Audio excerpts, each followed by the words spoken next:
Damn, hombre. 44 months?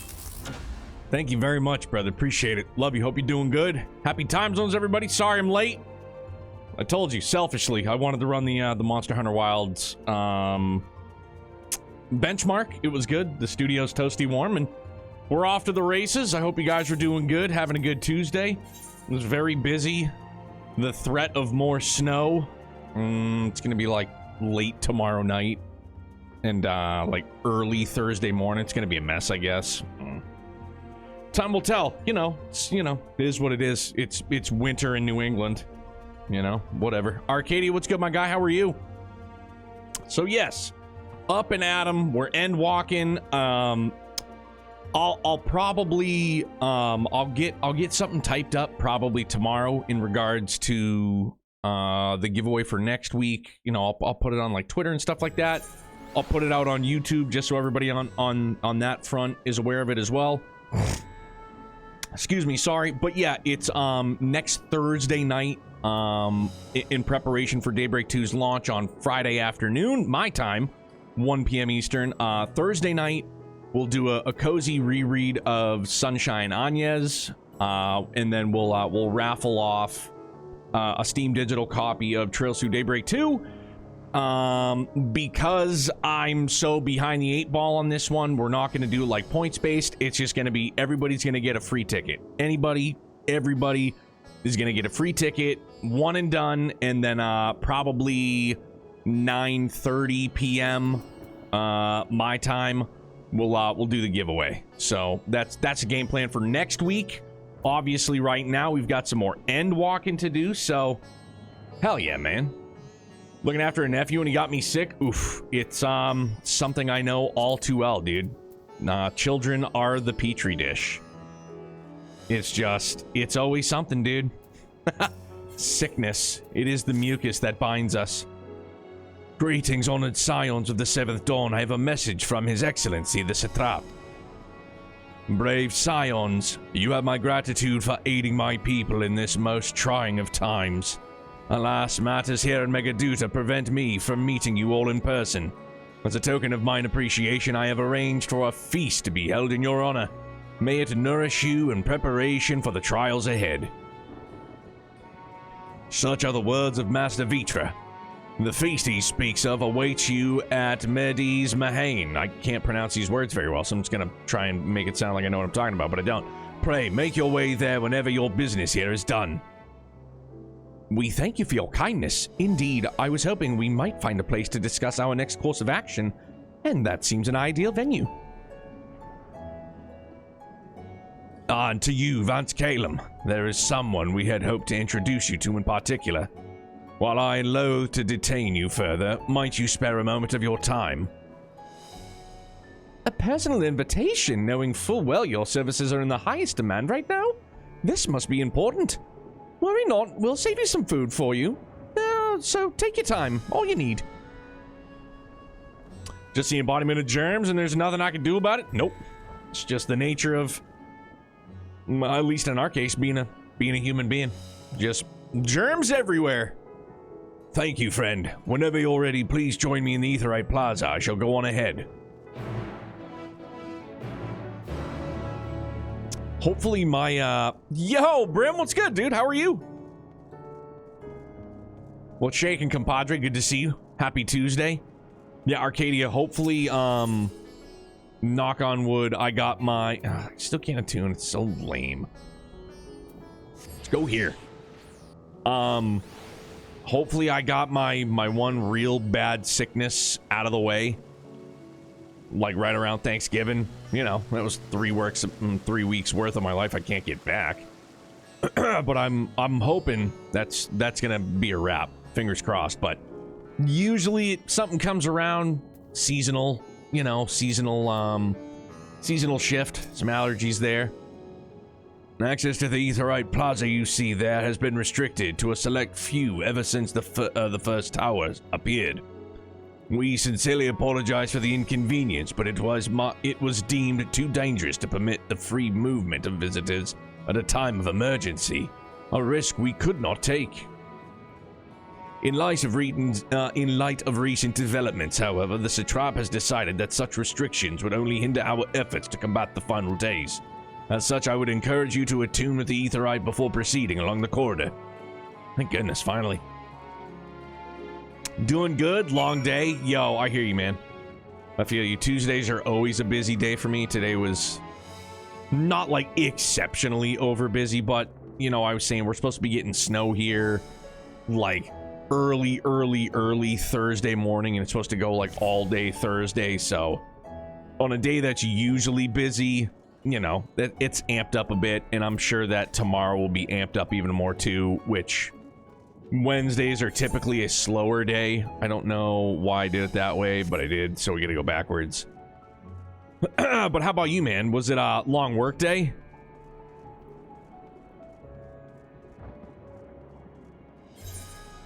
Right, I'm good. Yeah, I mean, I want to use the Aetheryte, and I don't, and then I should, and then I didn't. I really get sick when I do. It's really bad, and I'm basically out of commission for like a week. Rarely, yeah. I mean, back in the day, I mean, still, like, I have no choice, right? Many of us don't these days to just, I don't know, be like sick and on death's doorstep and just be like, all right, I'm just gonna sleep for a week and then it'll be fine. Like, unfortunately for a lot of us, it doesn't work out, man. Like, when I was younger, if I got sick, like, yeah, dude, just stay home from school or whatever, no big deal, no responsibilities. But now, man, it's like, nah, dude, I gotta work. I gotta take care of the family, you know what I mean? Gotta do all the stuffs, all the grown-up stuffs that doesn't permit me to just cash out.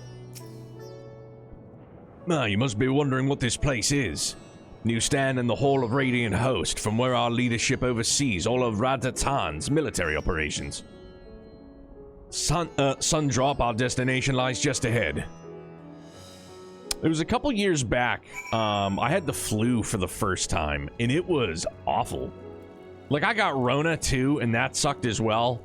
But I feel like when I got the flu, I feel like the flu was even worse. Like, granted, like, they're both a virus, but it was like horrible, man. I was down and out. COVID, you know, down and out as well, but I like distinctively remember how shitty the flu was. COVID also sucked, but again, yeah, man, the flu was ruthless. Welcome to Sundrop. Without further ado, allow me to introduce you to...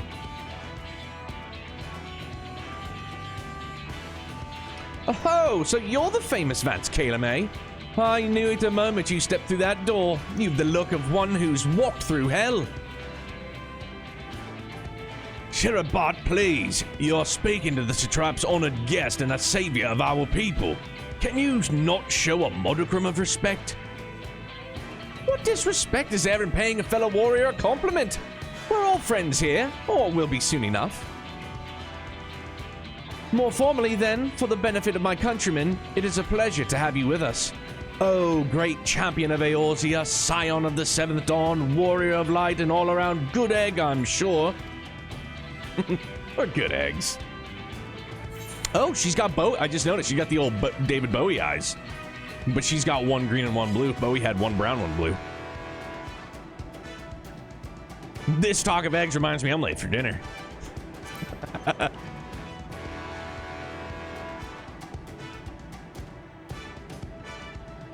I hear you've been to Kugane, where you have seen all sorts of foreign embassies and whatnot. Well, we've got them here in Radatan too. Other lands send delegates to oversee trade and diplomatic dealings. Then there are military matters to discuss, which is why all these officers are stationed here in the Sundrop. I imagine you're more familiar with each of the nations they represent, yes?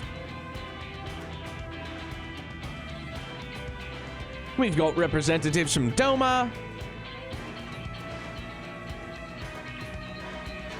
Ul'dah and Alamigo,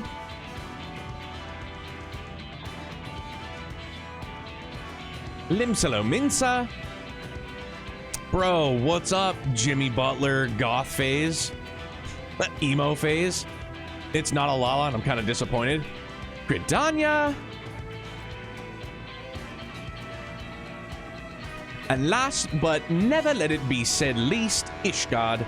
They're the eyes, ears, and mouths that bridge the distance between Radatan and their respective homelands. Ishgard's where my home is. We've used this brief respite to share the details of our plight with our overseas counterparts. And wouldn't you know it, all of their leaders requested a few words from you specifically. Never man in high demand, eh? And so, would you mind regaling us with your own account? Indulge us before you indulge yourself. I'm like, all right.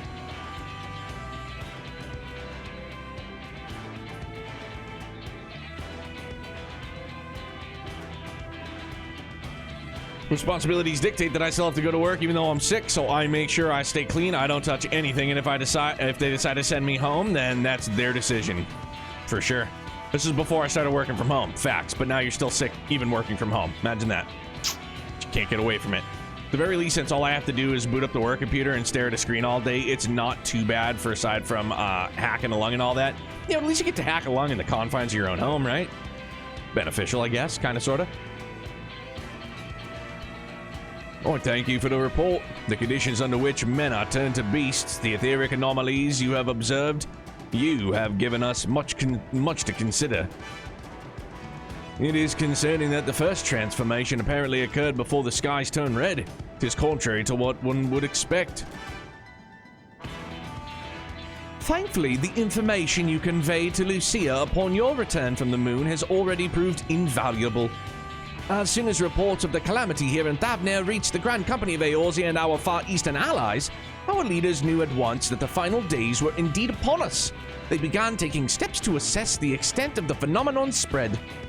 Our agents were able to confirm that, for the time being, the skies burn only over the bounty, including this island and Corvus. Alas, this is of little comfort. Aye. All throughout Allied lands, there have been reports of people transforming into hideous beasts. From what little we've learned, these incidents are similar in nature to that involving the merchant Khazal. As was the case here, the victims underwent the change prior to the heavens being set ablaze.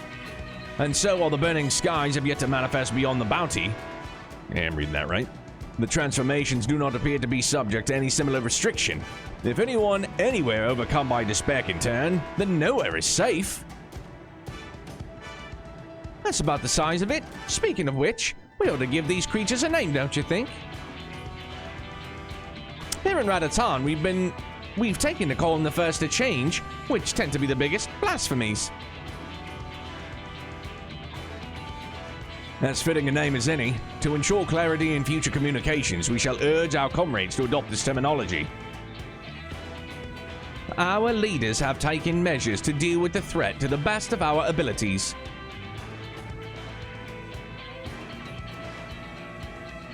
Aye, each nation has assembled their own groups of elite soldiers to put down these so-called blasphemies and their spawners, and when they appear. At the same time, they're doing all in their power to put the people's minds at ease and prevent panic and fear from spreading. That said, brave souls with the strength and fortitude to fell these terrible fiends are not easily found. Just so, and it is for that very reason that we turn to you. Pray lend us your strength and help us to slay the blasphemies that plague our homelands. On it. Now, you don't have to give your reply before dinner. I should also mention that each blasphemy seems to possess wildly different characteristics. What works well against one may serve you poorly against another. So before you go rushing off to save everyone's day, have a word with the delegates. They'll tell you what to expect. I mean, I just expect that maybe we should just kill them all, and that's it. I mean, that's what we're just gonna do. And with that, I do believe our friend here has a feast to attend. Spare a thought for us while you're tucking into all that fine cuisine, eh? Gain access to the role quests for Endwalker, separate quest line, and story is now available for tank, melee DPS, physical range DPS, magical range DPS, and heal. Wait a minute. You've gained access to role quests. Oh! Oh, shit! Yeah, dude! All right. Badass. Time to take these quests, speak with any of the delegates in Sundrop, and agree to help defeat the blasphemies that plague their respective homelands. Yeah. Woo! All right, drop quests. hot damn. We have to do it. Gotta do it, man. Right? I mean, do we we have to do it, don't we? I don't remember doing any of these. I think they're optional. I think this is to continue your your job quest. Gallblade, what's up, man? How are you? I feel like if I start this, Phil's just gonna pop in and be like, don't do it. I'm gonna be like, all right, sorry. Yeah, so it's no longer like job class specific. It's just like job specific or like role specific. Okay, good to hear, man. How's the summertime treating you? I gotta say, so granted, I did the Monster Hunter benchmark, and I hit Ultra and I let it run. And like, I'm not necessarily disappointed. Average, don't do it. There it is, see? Speak his name, and he shall appear. Yeah, just hit Ultra, and then, you know, just whatever, real fast. But, you know, I think I averaged like 65. Yeah, I made sure to do Ultra just to, you know, but I'm glad that I'm able to go in. Like, I'm going to go in and Twitch is turbo fucked. Only the stream and chat is loading. That's super weird.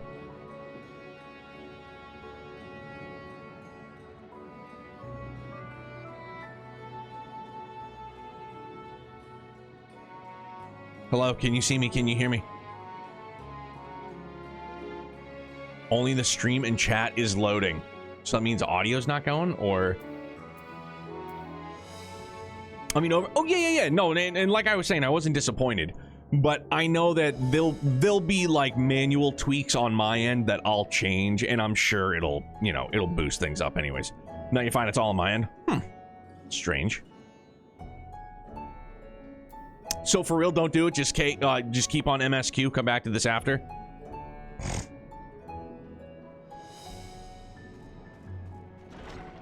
Stay on point.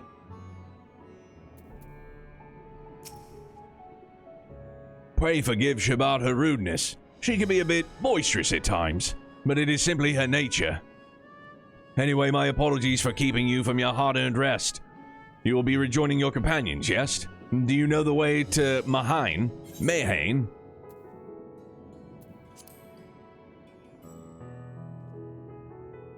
Glad to hear you're becoming familiar with our fair city. You'll be pleased to hear that all drinks are on the house, so order whatever suits your fancy. These are very self-contained. You'd like the one set in Ishgard and Doma, but you don't have the right rolls for those anyways. Boo. Do it up, Rim. Keep me posted. Let me know how you do. Yeah, like, I mean, I'll tick off, like,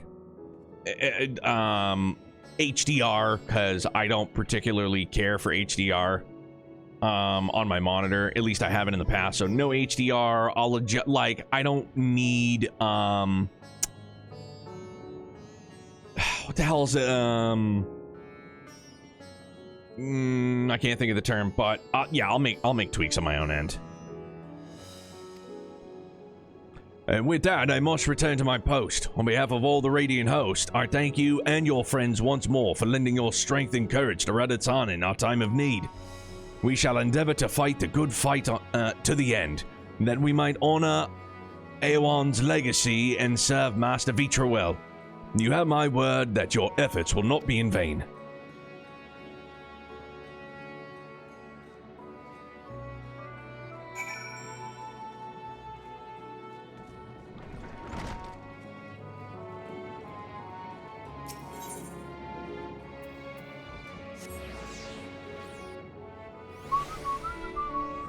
Let's go get some grub. Over the teeth and through the gums. Look out, stomach, here it comes. Welcome. When the satrap asked us to entertain a party of honored guests, I was wondering who it might be. This is a lovely surprise to say the least. By the way, I heard all about Casal from you and your friend Grahatia. I understand that there was Oh, okay, I thought that was... They're just birds, my bad. I understand there was nothing that could be done, but I was heartened to hear he meant us no harm.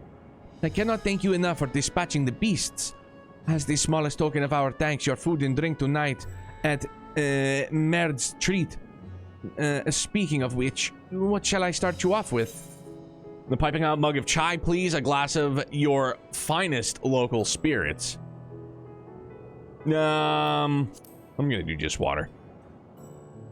Not a fan of chai, and, you know, if I have one, I gotta have more than one. As you wish. Pray, join your friends, and I will bring you your drink. Grumpy, I can't slow down. Full speed ahead. We gotta go. We got shit to do. Welcome back. Whatever did the Radiant want with you, pray tell? They wanted to have a party with me. Our allies have sent military delegates. That's news to me. Mind sharing the details? I suppose so. No, gotta make time to enjoy the game, savor it. I am savoring it in a very well-paced fashion. Went for the spirits. The glass was the size of my head. I think that they were now plague all the putting the Lala down for the count. It will only get worse if what Father said is true, as it did in Amarot. Make Filbert happy, think of his happiness. What, to slow down? I don't think he wants me to slow down. I think he wants me to finish promptly by Daybreak 2. I think, and he is justified, as well as all of you being justified in thinking that absolutely anything could go wrong, health-wise. You know what I'm saying? Like, absolutely anything could go wrong and derail us. So, you know. Holy shit, dude. That lime looks just as bad as what the grapes used to look like. All right, well, I mean, where we lack in fruits and vegetables, we make up in eye details. For sure. If that's our model, then shouldn't we expect the effects to grow more severe as it feeds off its own spread? And for the record, I am having a ton of fun. Transforming into those monstrosities wasn't bad enough. If the flora and fauna, if the land itself turned against us. No one would survive.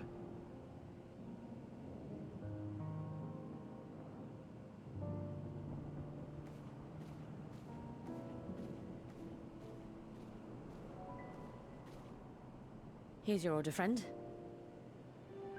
Got her voice way wrong. I know I heard it last night or the night at some point in time, so my bad. Did you poison it? May you find comfort in these dark times. Would I be disappointed if I didn't have Endwalker done by Daybreak 2? Not disappointed, but I'm sure that there would be some type of, like, bug in my brain that would be like, you gotta get it done. Can't leave it unresolved. Because after Daybreak, man, I mean, we are... Fuck, dude, we're full speed ahead. Because, obviously, February, short month.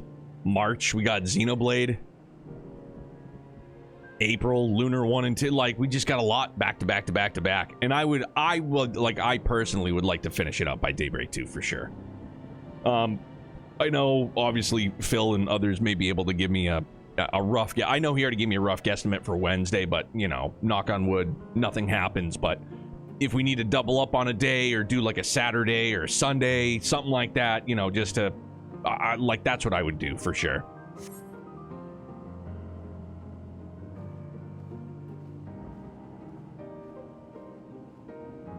Where do we go from here?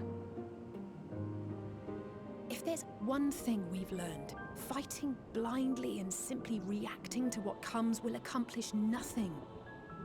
We must find a solution. Answering your dumb question is eaten into your story time. The only dumb question is the one that is not asked, Gallblade, alright? Spirals out of control. Is there something, anything we've overlooked? If there is an answer, Hydaelyn herself will have it. 'Twas she who bound Zodiac and forestalled the final days. Alas, we have heard naught from her since the Tower of Babel. Whether she cannot or will not speak, I can only speculate. Even the flower she gave us is no more. Just come, chill out. I'm not dipping. In our time, we called it Elpis. You would do well to remember the name.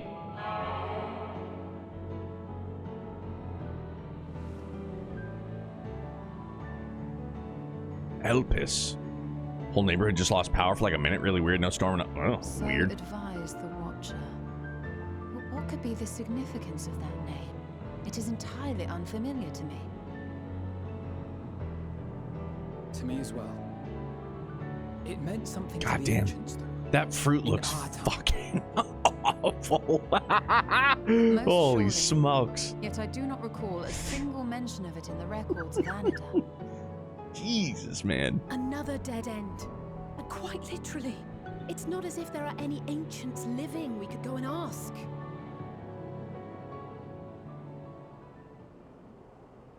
Not alive as such, but not quite dead.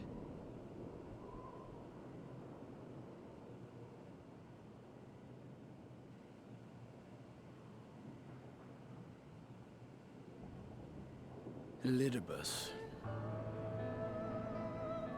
I sealed him in the white auricite of the Crystal Tower back on the first. Contained within that reservoir of ether that maintains it, ether that is returned little by little to the sea, naught may remain of his soul. However, if part of it lingers, we might be able to speak with him there. I know we can no longer make that journey, but you, my friend, still can. Bro. Yeah? It's a worthy try. It would be an opportunity to look in on the others as well.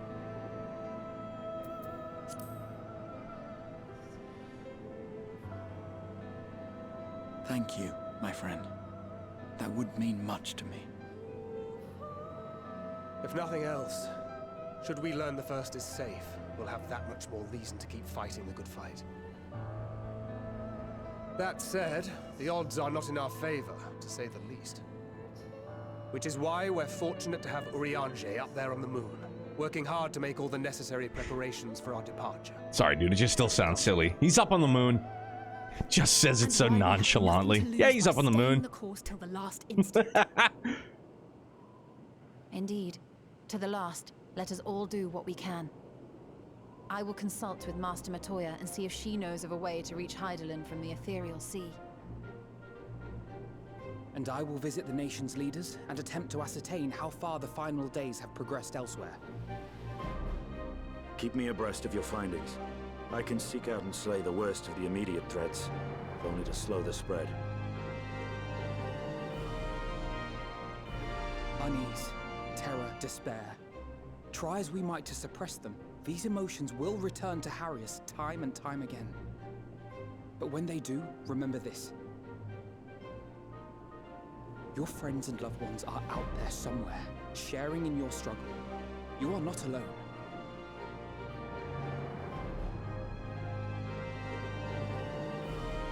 Hell yeah, So dude. ends the brief respite before the next revelation. Yes, so much left for you to see. Where beginning ends and end begins. Damn. Bro, it's gonna be like talking to fucking Hannibal Lecter behind the plexiglass. Like, so Elidibus, I got some questions. You're gonna be like, get fucked. Like, all right, I deserve that. Oh, dude, it was great. Whoa, Shadowbringers hits. Waiting to see if I break into a fever. Ugh, dude. Yucky. No bueno. I hope you don't. Sorry that Phil did. Orange, good evening. This moment gave me chills when I played. I was so, dude, I got the little, like, the flip-flop in the belly. Now then, is there anything we've forgotten to mention? Are your arms and armor in good order? Oh yeah, dog, I'm ready to rock. I spent $1 million. We're fine. In that case, it's time we each attend to our tasks. And when you arrive on the first, give my regards to Reen. Tell her I miss her. Love that, dude. Dude, Midgar Summer, you're always in the way, but I love you. Take this, Vance, my spirit vessel.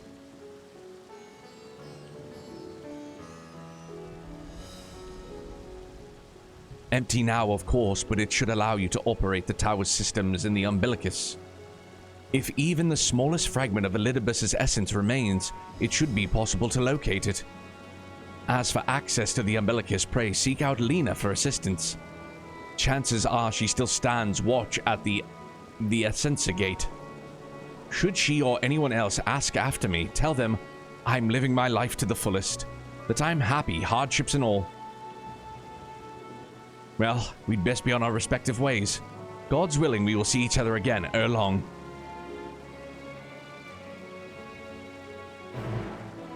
Damn, dog, we're going back.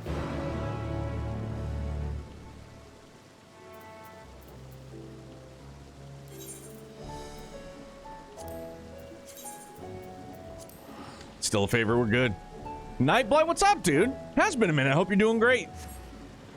Jokingly bought a somewhat realistic hazmat suit with a Halloween costume a couple years ago, and I'm tempted to wear it when I go shopping tomorrow for groceries.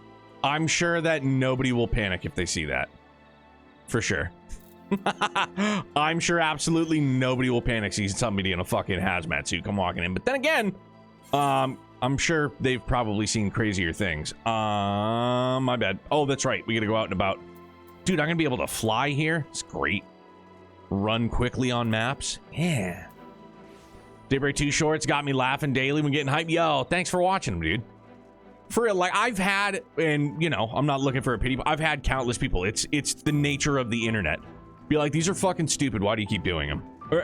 Yeah, I'm paraphrasing. Not you're fucking stupid, but more or less, it's like, I don't know why you do the same thing every day. It's like, it's because I have fun doing it, man. Like, I enjoy doing it. It's this, like, creative, semi-creative, like, joking itch that I get to scratch. Like, and it keeps me hyped, man. Like, I'm hyped on Daybreak 2, man. I'm hyped on Trails releases. I'm hyped on video games. So doing the countdowns is fun for me, man. Like, that's what it is.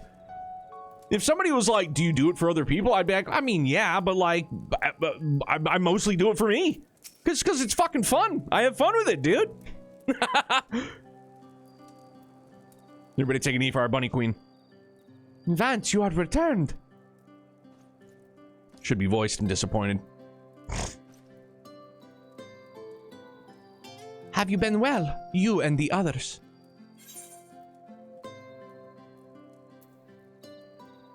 As well as we can be. I like that.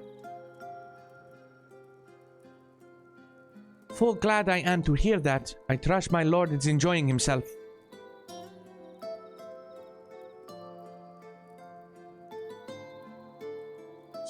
He said this to you. These exact words. To know that he is happy, it fills my heart with joy. Thank you, Vance, for taking care of him. When next you see him, please tell him not to overexert himself. Futile a request though it is. And tell him that all is well here. The peace you gifted us continues, and we work hard to build new lives for ourselves. In the course of this, we occasionally bicker, but we've never been more optimistic than for the morrow. If I had to mention one dilemma, it would be the question of our governance. Even as we speak, debate rages on over how we should run the city in the Exarch's absence. Most are of a mind that the Settlement Council should continue to oversee the general running of the Crystarium, while representatives are elected to determine policy and handle diplomacy. Thus far, nothing is set in stone, but however we choose to proceed, we will not replace our lord. No one could.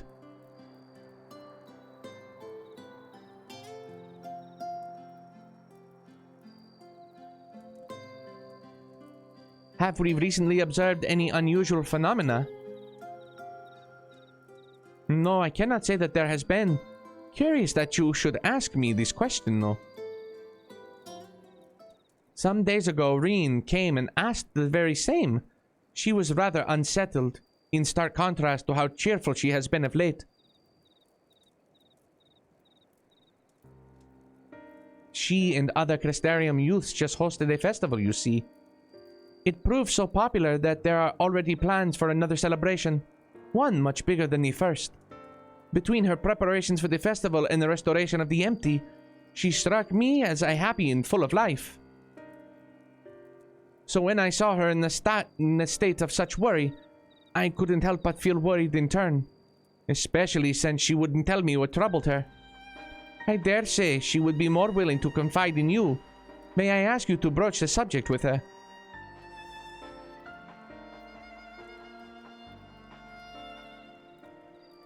You wish to enter the umbilicus? Very well. I shall fetch the key at once and take the opportunity to find Vreen. Please wait for me in the city, in front of the Cabinet of Curiosity. Shall we say, sorry, but that's super wrong. I will be along as soon as I can.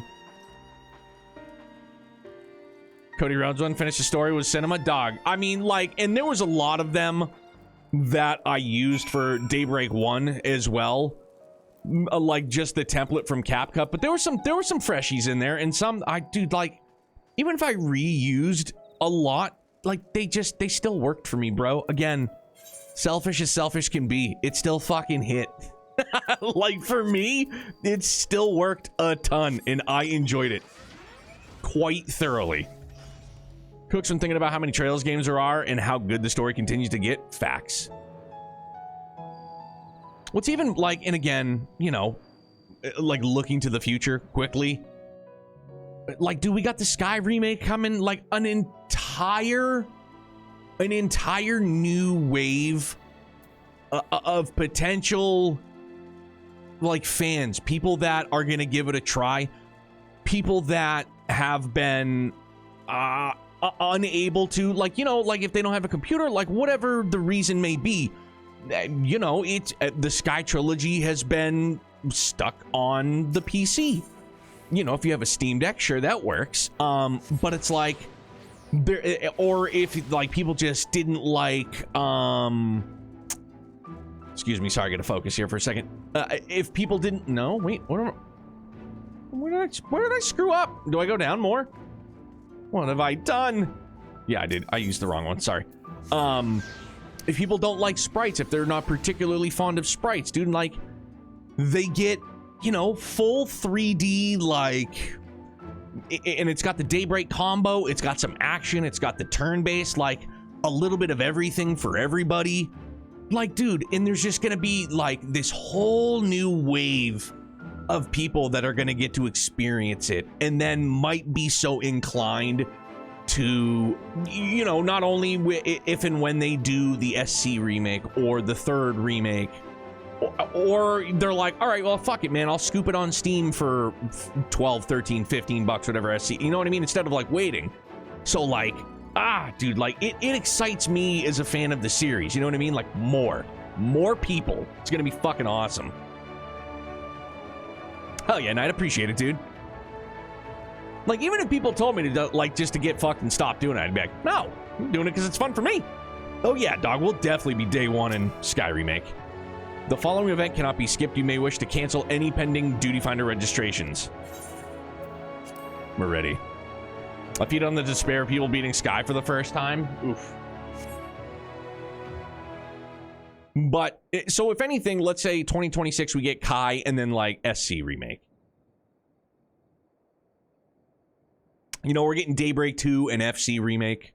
Next year, beginning of next year, we'll get Kai and then, like, SC Remake. Do my old eyes deceive? Is that truly Vance? I don't remember her voice. Oh, my bad. Now I do. It is. Full glad am I to see you hail the hall, my friend. What a wonderful surprise it is to have you back with us. And at this most opportune time.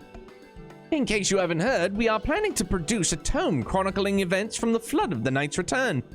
For this project, we intend to draw upon records kept by the world's peoples.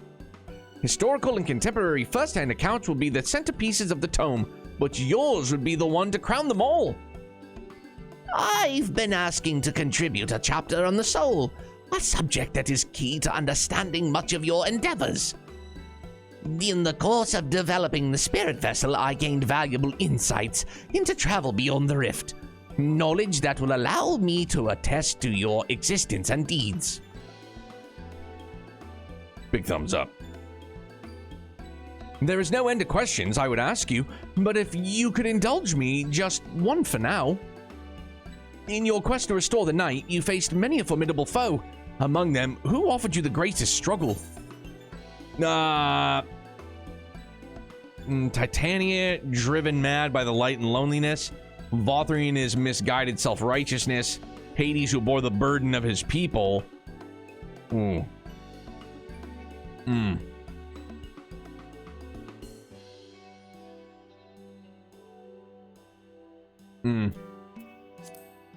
Hades.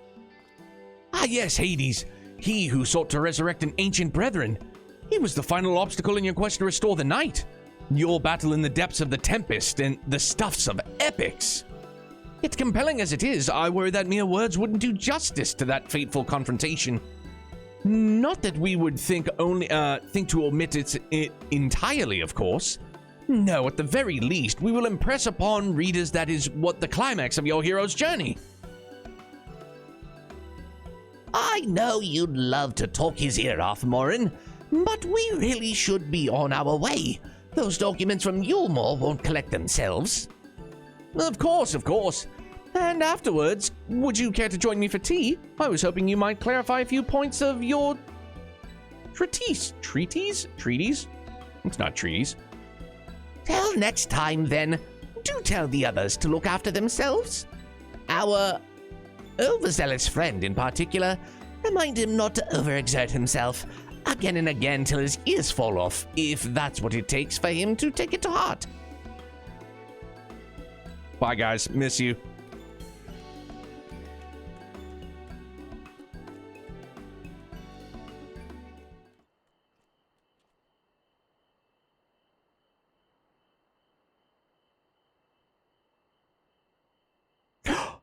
It's not the Warrior of Darkness. Hi, kids.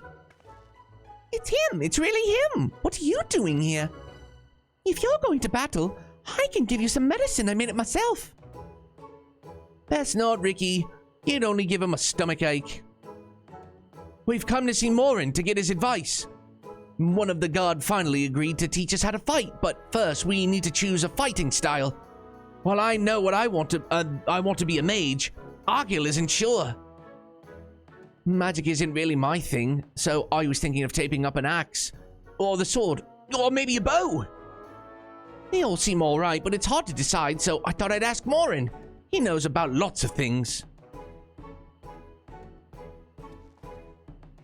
He isn't here. Oh. Oh. Why don't you have the Warrior of Darkness choose for you? What do you think suits Argyll best? Axe, sword, or bow? Bow. The bow? If you took up the bow, you could be just like...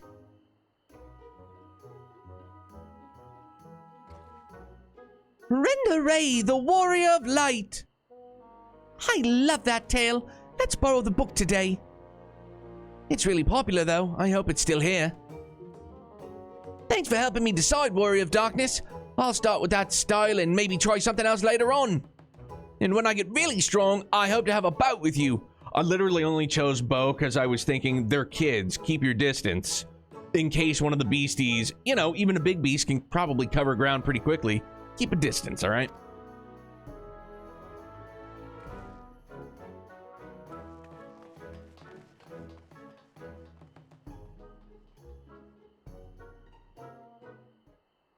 Also chose Hades. Oh, yeah. Same Arcadia. Big time. Did I snag the Daybreak 2 limited edition? No, I did not, man. I don't do physical copies. I do everything because I've played the entire series on Steam. So I just do my digital. Yo, Big L? My man. 41 months. Thank you, dude. Appreciate it, hombre. I hope you and the family are doing well. Little Renegade, the missus, the wee one. The Nostalgia Alchemist. That's a blast from the past. What's going on? How are you, man? It's good to see you. I hope all is well with you and yours. Good to see you, man. Such fun he's been having basking in the adoration of musty old bookworms and wide-eyed younglings, but does he spare a thought for me? Of course not.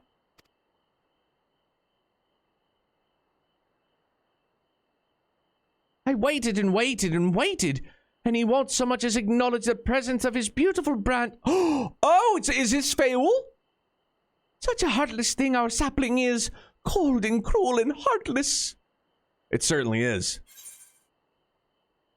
Feul, I need you.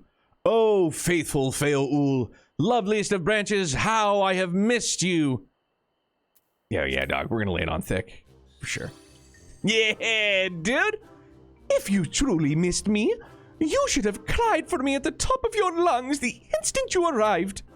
To make up for it, you will call me twice the passion next time. Though for there to be a next time, you've some few struggles to overcome. So, my adorable sapling, the world is on the verge of destruction, is it? I wish this was all voiced, man, for real.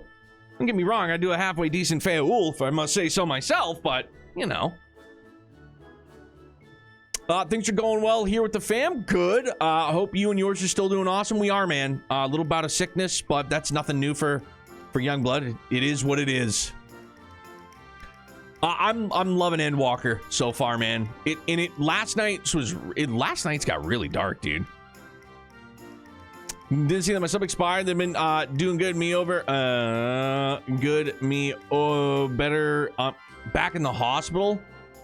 Someone got pissed off the restaurant. I told them to get out, and wait. Hold on. I gotta start over. I'm sorry.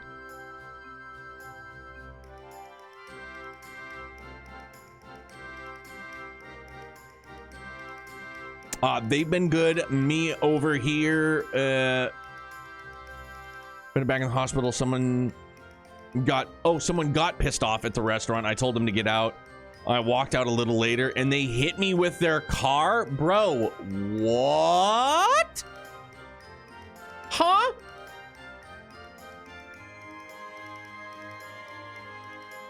Actually, yo, let's go, man. I'm hoping that I will also be there this year at PAX East. You know, hopefully I don't, get sick again like last year, but fingers crossed, man, we'll link up. Dude, that is so... Jesus Christ, man. Elle, are you okay? Are you okay? You told them to get out of your restaurant and they hit you with a car. Got pissed off over something stupid too? Like, what, did they ask for, a ketchup packet? And you were like, bro, we don't do that here.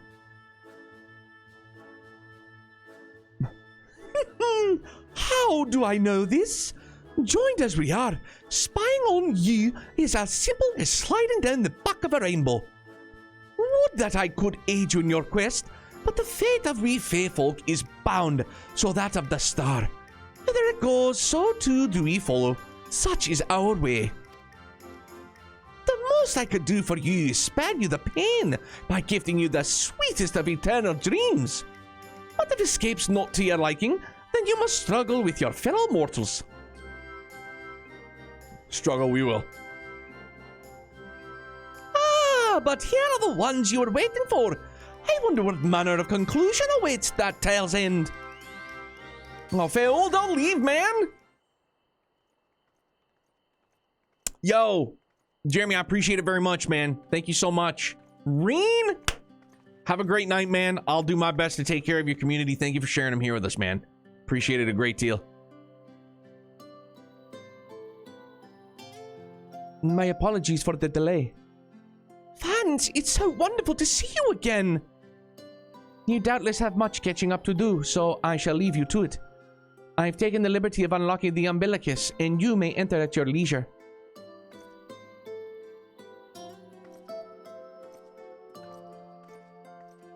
Tell Graha that I love him. Both legs were broken, a couple of ribs, and one had got bruised up pretty good. And they got pissed off because their food didn't taste like a restaurant in another town? What?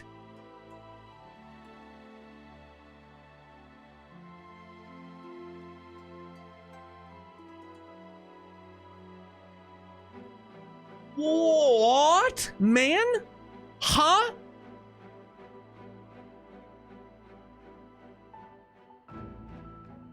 Jesus Christ, dude. If you and the family aren't able to retire off of this now, that is absolute insanity.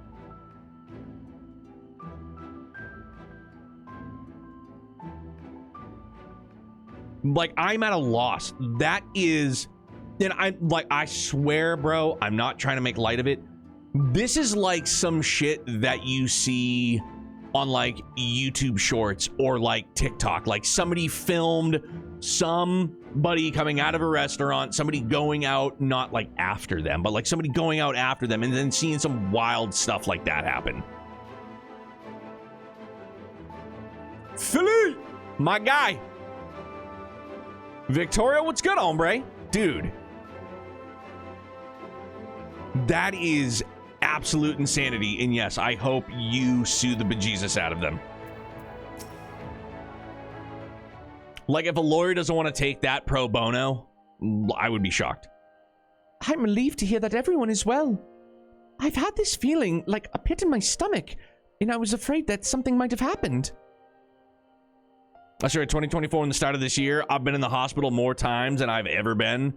Good Lord, man. Home from gnarly rain driving as far as California goes. How we doing? Not too bad, man.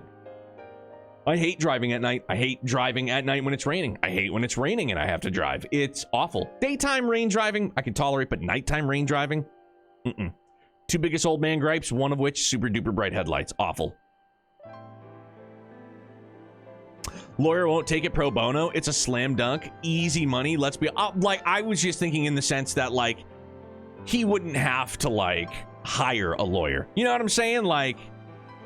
So, yeah, like, if a lawyer didn't take that, like, Jesus Christ, man, good. And I'm glad you did, man. And again, you are, you know, for all intents and purposes, okay. I'm glad that the family's doing, but, like, Jesus Christ.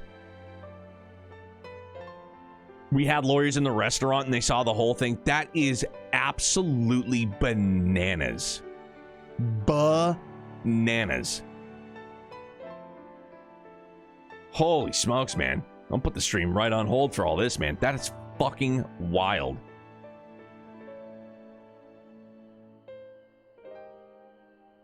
I'm convinced you could run for president with your only platform being banning super bright headlights and you'd win all 50 states.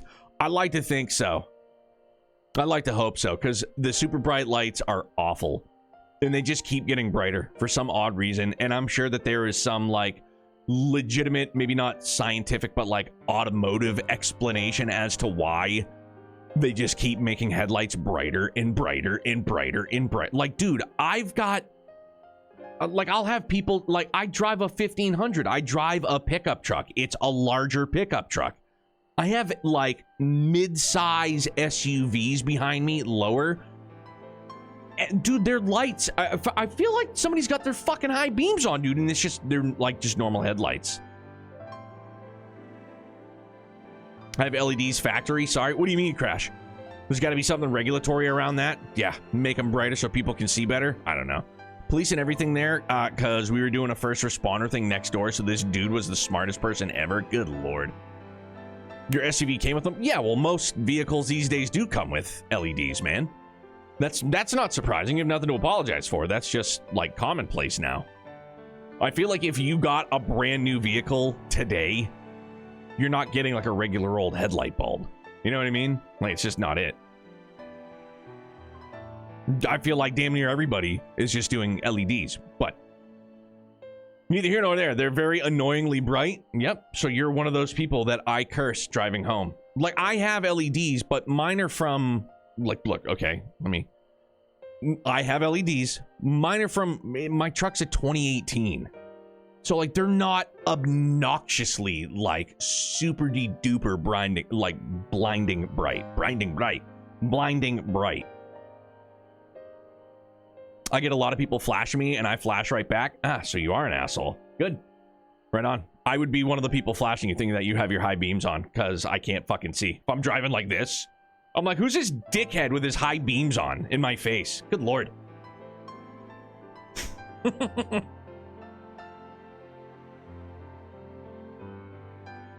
Jenna just leaves her high beams on. I'm like, beg your pardon? I'll say, looking back at it, though, the security camera watching the whole thing was kind of funny because the guy didn't even get out of the parking lot. Jesus Christ, bro. That is wild. Oh, we flashing each other? Goddamn right. It's our God-given right. All right. Damn, Al. That's insane. Did you get to watch him get cuffed? Well, no, you're probably in the ambulance, dude. Broken legs and ribs. Jesus. I'm like, did you get the satisfaction of watching him get cuffed and stuffed? Because I would have been like, yeah, bitch. Victoria becoming Justin Tucker out here? Dog. Saw somebody make a meme out of it. Saw it on the camera. All right, that'll do. That'll do. All right, so are you on? How long ago did that happen? Are you on the men now? Yeah, I saw somebody make a meme after that Justin Tucker news broke. It was like, breaking NFL news. The Cleveland Browns have traded for Justin Tucker. And I was like, let's see what you did there. Maybe I'm overthinking things, but it's just that I'm the Oracle of Light, but I've never spoken with Heidelin. Never once heard her call. Even so, I've always had this feeling deep inside me. A connection to something immense. In these past few days, though, that connection has wavered. As if that immense something was distant, then close, then distant again. A little bit after Christmas? Jesus, man. And then the other night, I was jolted awake by the feeling it had been completely severed. Wanting some fresh air, I went to open the window. And to my horror, the sky was ablaze, like during the star shower. But then I blinked and everything was normal. The next day, no one said a thing. No one else had seen what I had seen. As far as I could tell, nothing was out of the ordinary. I began to wonder if it was a figment of half-remembered dream.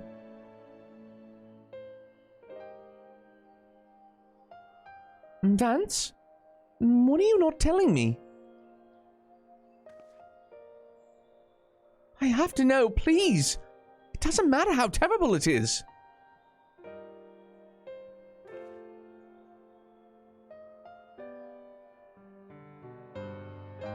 We need happy thoughts to go to Neverland and not turn into monsters.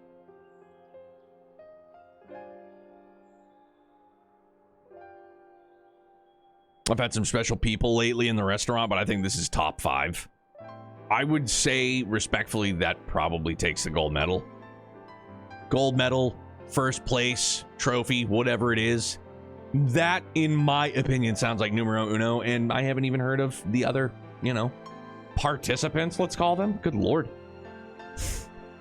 It wasn't my imagination, then. The doom we witnessed in Amarot has come again. I can't believe it. Like I told you before, all is well here in the first, so don't worry about us, please. Look only to the threat before you. We're fine right now, and even if we weren't, we've learned how to survive. Should the final days reach us here as well, you may be assured we won't go quietly.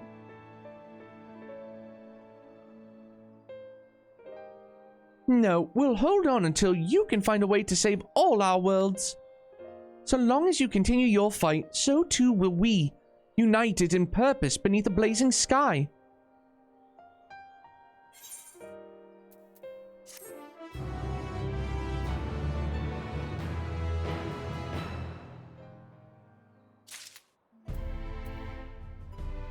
Pig, what's good, dude? We are here for sure.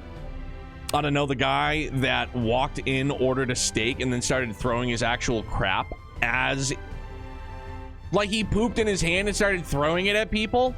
Bro, what kind of restaurant do you operate?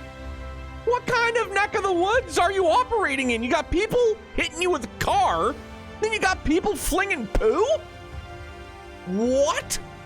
Did you tell him you don't do your steaks well done? And he was like, that's it. I have to throw my shit at somebody now. Like, good lord, man.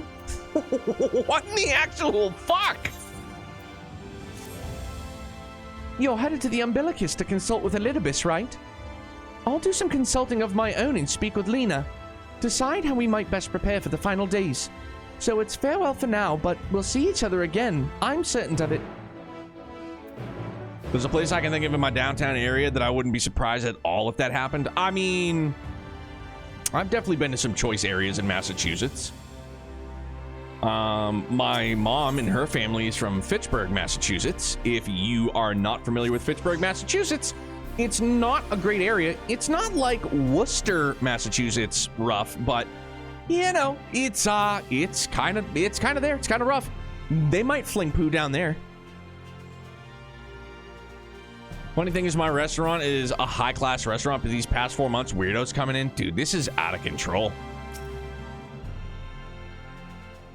Master Vance, welcome back. The captain's told me I'll give the word and I'll show you to the ocular. Just like old times, man.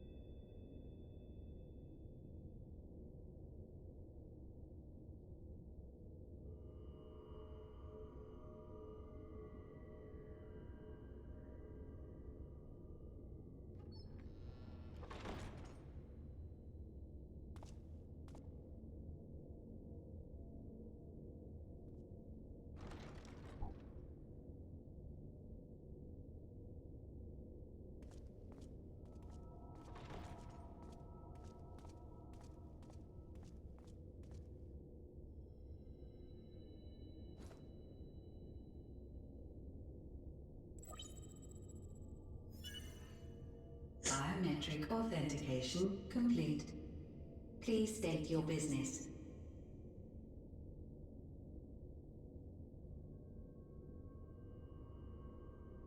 Acknowledged. Reinitializing Circus Tower systems. Searching for Elidibus entity.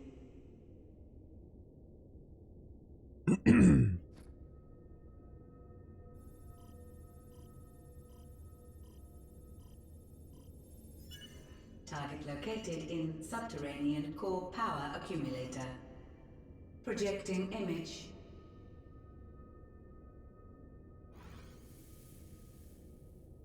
My home. My friends. No more than a dream.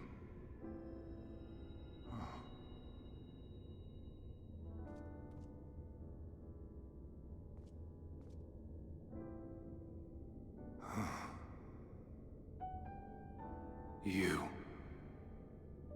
Why have you awakened me? I no longer sense those places beyond, or Lord Zodiac. You must explain all.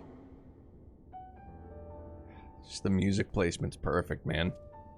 Just turns up a lot of feels, dude. Shadowbringers is so fucking good, man.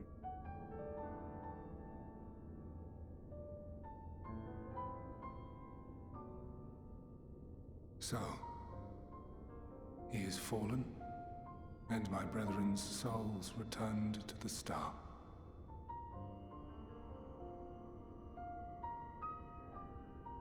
The doom we sacrificed so much to prevent is come again. Old burdens now yours to bear. But if this is Fandaniel's design, then I, as Elidibus, have a duty to fulfill. Your unsolicited act has restored to me some few memories of the convocation. Such knowledge as I have, I will share.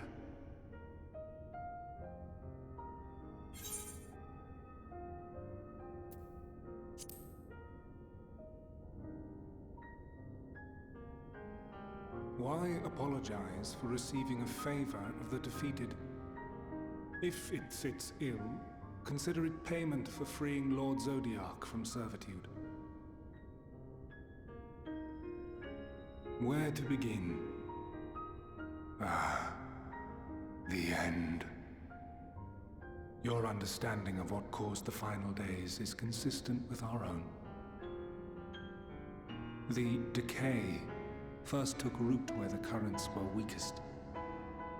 Yes, a conclusion drawn by him, Fandaniel. Not the him of here and now, but as I knew him, long, long ago. Having shed light upon the phenomenon, he dedicated himself to devising a countermeasure. Were it not for his knowledge of the Celestial, we would never have made the connection, and thence forestalled the final days. And though he inherited that noble soul, how different this last incarnation. So consumed by self-loathing and hate.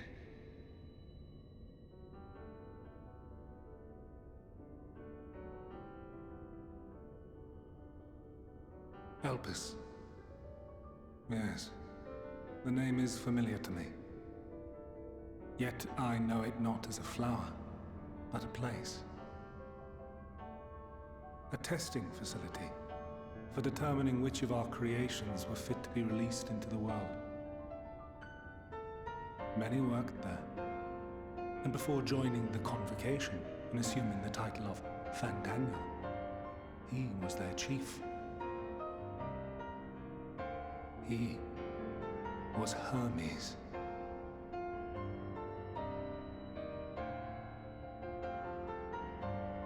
That is all I know. The crystals tell little of the lives the 14. No way, dude.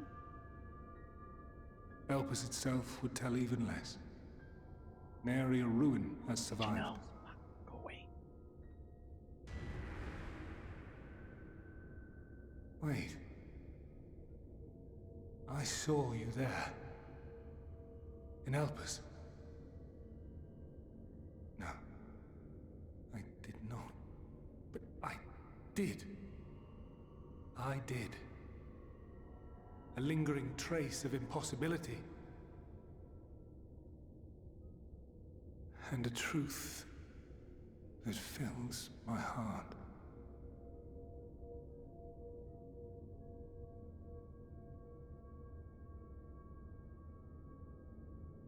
My memories remain clouded, I fear.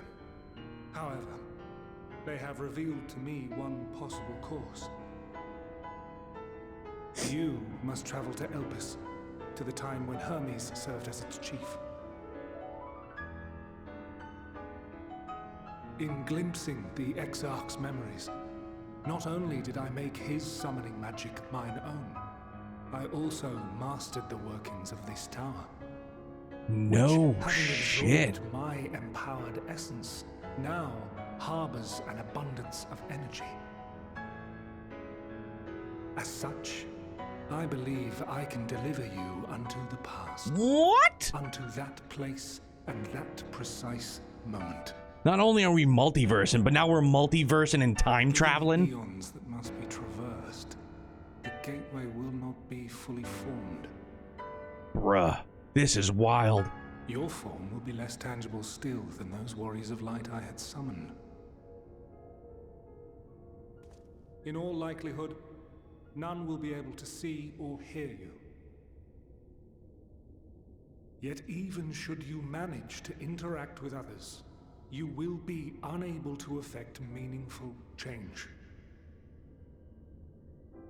For the reality you wish to save, the reality to which you must return, exists as a result of the final days. You cannot reshape the past to undo the tragedies of the present. Cannot unmake the sorrow and suffering fated to come. In full knowledge of this, will you still entrust your life to your foe and make the journey? I don't have a choice. It's for the people. It's for the greater good. The greater good. Very well. I shall cast you unto the river of time. Let this be my final act. You must input the commands. I no longer have the authority. So we have to do the First, computer we work, but must he can run the reconfigure time machine. systems, that the tower's ether may be channeled for the magic.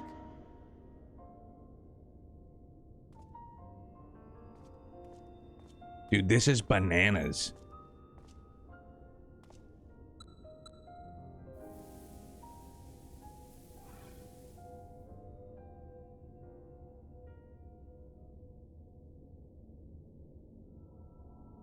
The preparations are complete. The gateway will soon open. Return at once to the ocular. Scared the shit out of me.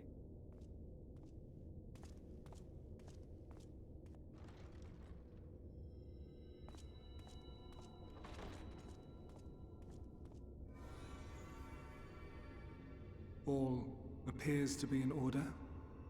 The ether flows unimpeded. The magic should consume every last mote of my essence. Why are you surprised? Did I not say that this will be my final act? Lord Zodiac is no more. There is nothing for me here. Wonder if we'll be able to save them all if we're going back in time. The ones I love and long to see again are waiting in that promised land, beyond memory and dream.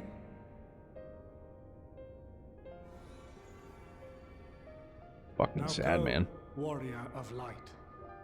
Go and do not look back.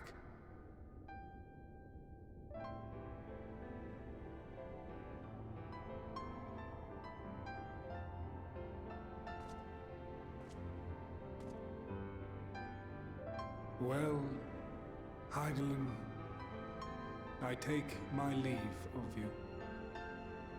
Yours is the mantle of the last of us. May you have the joy of it, the burden, and the solitude. It falls to you now. You and your champion. It's the music too, dude. Our star. Everything is so good. Everything is so fucking good, dude. Fuck. Oof.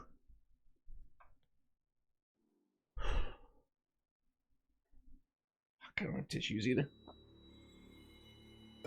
Go, sweatshirt, go. It's heavy.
Yo, thanks, Orange. Yeah, Pig, please, like, let's chill out, make things easier for everybody, man. I don't want stuff having to get deleted, but you know, I get it. The hype is real, but I don't want any spoilers. I don't want to be backseated. I don't want spoilers. It's the usual. Nothing out of the ordinary here, please.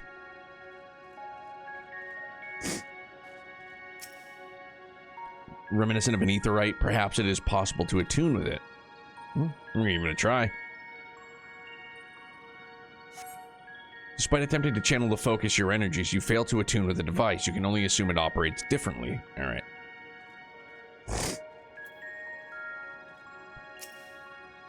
The man stands dutifully by the aetherite-like device. A guide for this facility, in all likelihood. You attempt to get the man's attention, but but if he sees or hears you, he gives absolutely no indication. As Elidibus warned, it appears your form is intangible.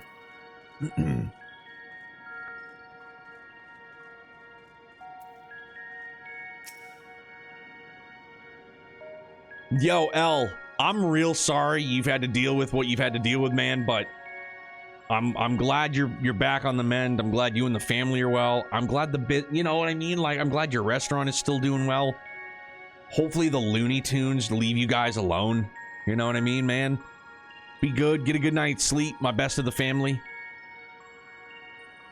This is the right place, yes? Propylaean? Propylaean? I don't know. Judging by the woman's words, this facility is called Propylaeon. Dude, L? Same. You attempt to gently prod the woman and to attract her attention, but feel nothing, and it seems neither does she.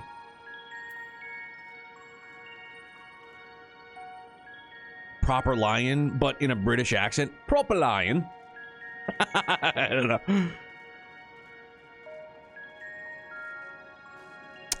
Interesting findings in your Monster Hunter Wilds benchmarking so far. Excellent.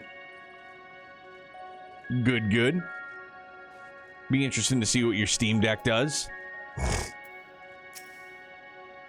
The remarkably large man wears a black robe and a half mask, much like the phantoms you encountered in Mare Lamentorium and the recreated Amarat. It would seem that you have made it to your destination. Hey, down here!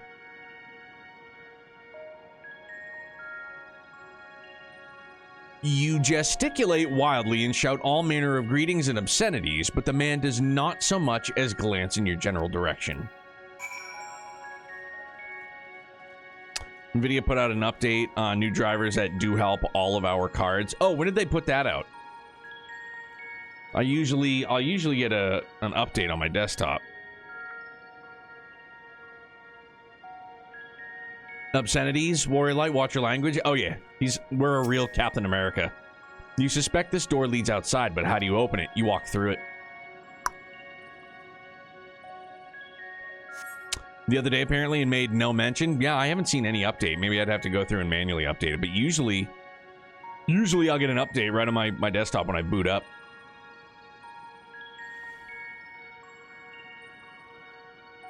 And here we are, Elpis.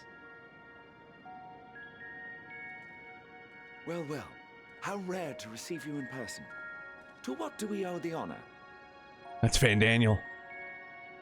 Oh, just a few odd tasks. We'll be here a while. No. You're welcome to stay as long as you see fit, of course. As a matter of procedure, however, I must ask that you kindly remove your masks. We saw this person, but they had white hair. Come now. Is this truly necessary? Surely you can tell who we are. Who you are, perhaps. Oh! But I am far less infamous. Regardless, if we do not follow protocol, 'tis our hosts who would be held accountable. So, please, do favor us with your handsome face.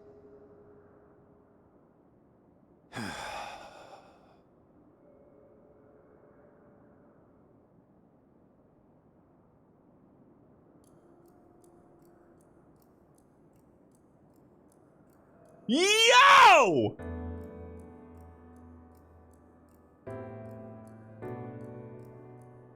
Makes me happy to see him, dude. Fuck. So good.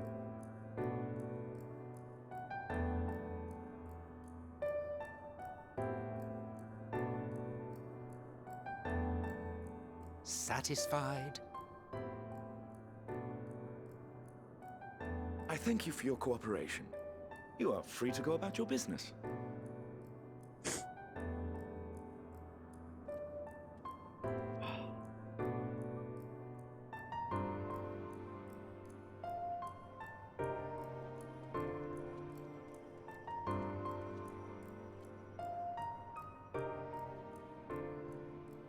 By the by, you see it too, yes?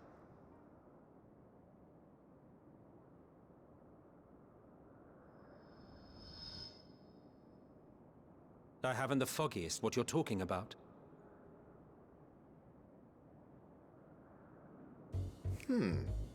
That's odd.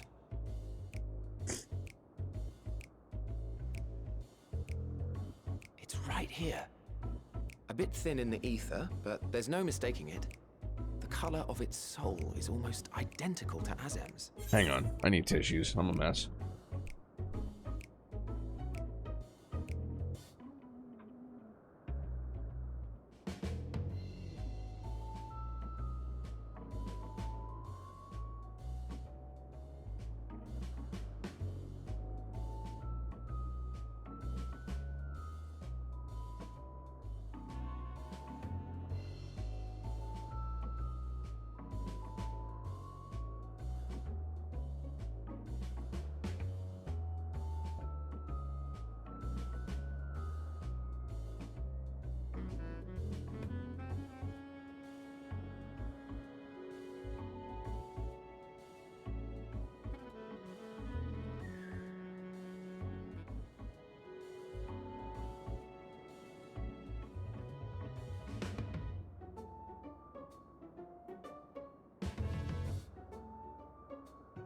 I need a tissue because I'm a mess. Ain't sad though, or dab in my eyes. It's the plague. Poor round of the plague. It's like I compare this to how I felt with, you know, Heaven's Ward, man. Like post Heaven's Ward. Just hearing like arrangements, man. Just it takes me back.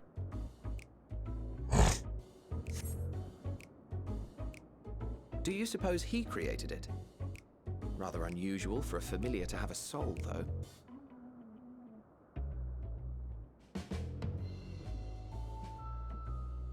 Don't ask me. All I know is that it's trouble. Doubly so if it's his spitting image. So let's leave it be. Come now.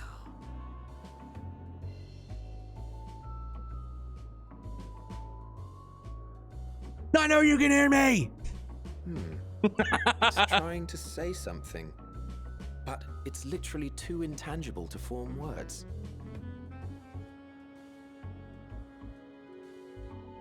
Why don't you give it some ether? Spare a snifter of your bounteous reserves. Yeah. Who do you take me for? Why, a dear friend, of course. One who wouldn't let acts of kindness, such as my accompanying him on errands to far-flung outposts, go unrewarded?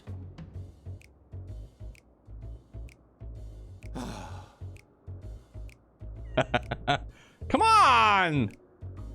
Help a specter out, would you?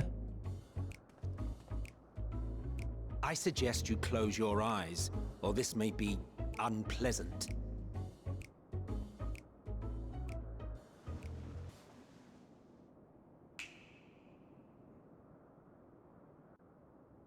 The snap, man.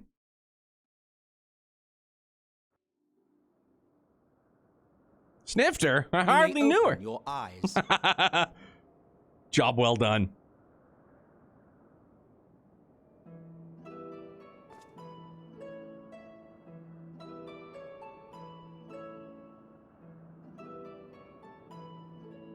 Wait, are we as tall as him now? Huh. I figured we still would have been small. Oh, you even adjusted its size. Hey. The better to indulge your whim. This way, it will be easier to communicate. How very thoughtful of you. And may I applaud your artful reinforcement. Without further ado then. Greetings. I am Hythlodaeus, Chief of the Bureau of the Architect. Sulking beside me is the most honorable Emmett Selk of the Convocation of 14. And how might we address you, my new friend? Yeah, and how did we get here? A fine name. And I'm pleased to see you understand our words. So, tell us, whence have you come? The thinness of your essence suggests you weren't created here.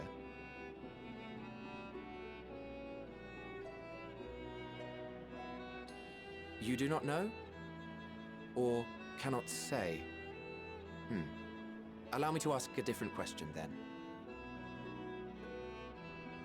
What brings you here? Mythos giving Emmett crap for not making. Oh, for real? As a Lala? This is how you, They're 20 feet tall? Gee whiz.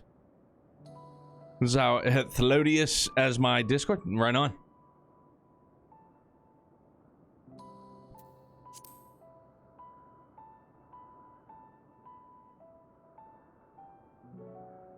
Well now, the same as us. Okay. You want to travel? Perhaps Azim wished to come too, but had to settle for a familiar. If he truly wished to be here, then he would be. Right you are. My apologies if we've given offense. The two of us can discern the color of souls, you see, and yours happens to resemble that of a friend. And with your purpose matching our own besides, we jumped to a hasty conclusion. We are here to speak with Hermes, the chief overseer of this facility, which we also intend to tour in order to gain greater insight into the man's work. We, I say, though this is Emmett Selk's charge. I am here only to serve as his guide. And I should be happy to serve as yours as well, by way of an apology for the misunderstanding. Wait, are you suggesting that we bring it along on official business? It? Come on now. Thing we know next to nothing about? I mean, why did you give me your ether then? If you harbor suspicions, better to keep it close than leave it to its own devices. Wouldn't you agree?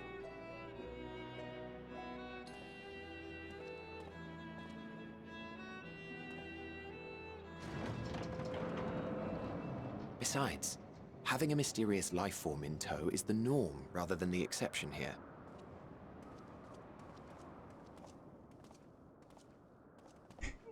He's so grouchy.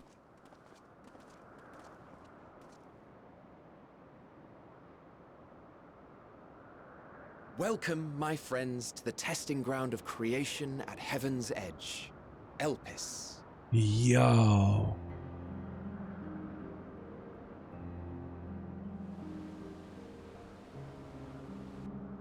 Damn, dude, look at this. I wasn't expecting this at all. Oh, shiny doggy! This presence.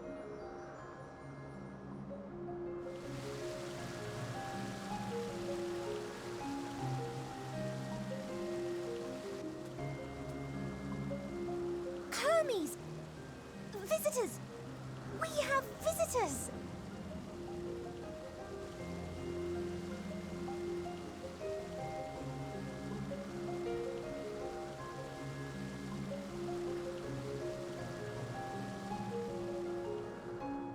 Damn, this song's a goddamn mood and a half.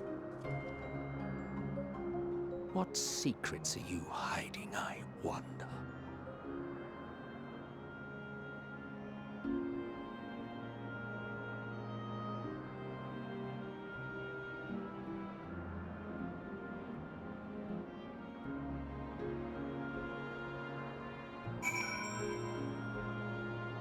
All I had was a screenshot of this place pre-launch, and with the stuff about the calamity starting with a cry from the earth, there was a conspiracy theory that this place was Zeal and Lavos was the final bad guy.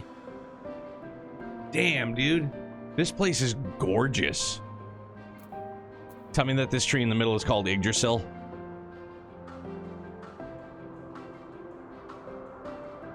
Can I go back in?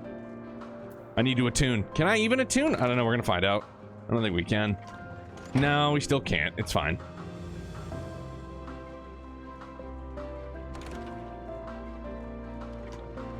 That one's fake. Boo. Well, that one might not be. Of course there is. This is hardly my first time here, but the scenery never fails to take my breath away. Why, it feels as if you could reach out and touch the heavens.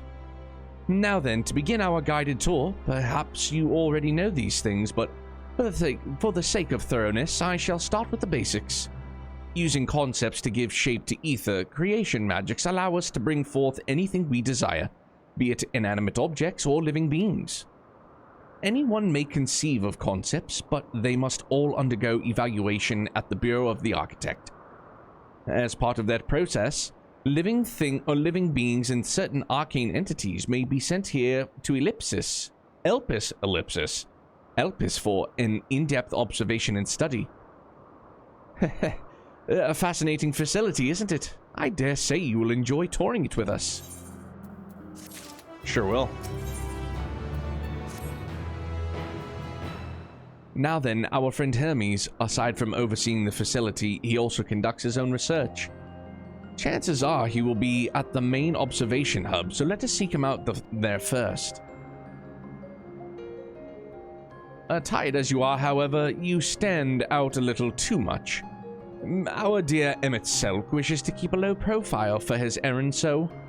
Do you know how to make a robe? A basic concept will do. No? In that case, Emmett Selk.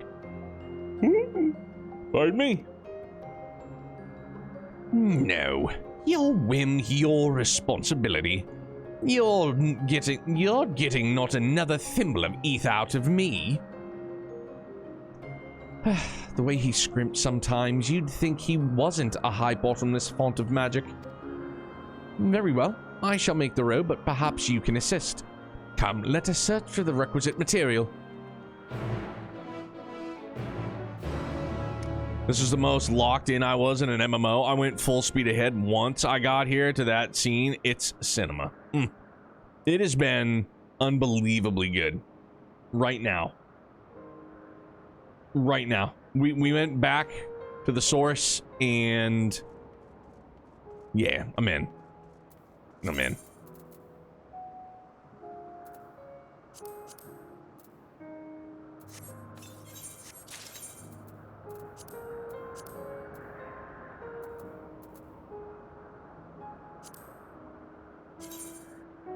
Ah, it's the red one. Good. I'll be able to sell that for oodles of money.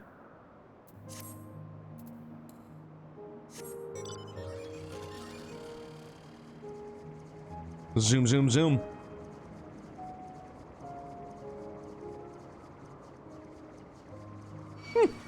Oh, Ophion, get out of here. Hey, I know you. Saw my skivvies? It's all good, dude. Rest assured, we're growers, not showers here. No? Yes. Yes, these creatures should suffice.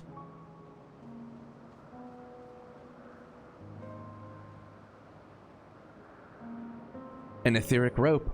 I want you to use it to capture, shall we say, 2 Petalodi. There are 3 species here, I believe. Any 2 different kinds should serve. Now, I should mention that the strength of the rope is tied, no pun intended, to the strength of its user. As your ether is still thin compared to ours, you'll need to weaken the Petalodi first. Good luck! Just chilling with my dads? Let's go use the lasso. Eve! Oh!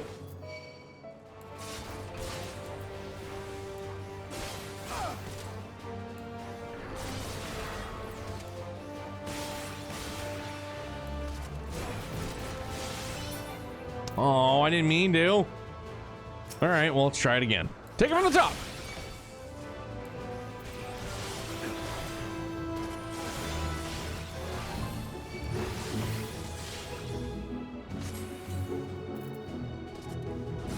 No, did it not work?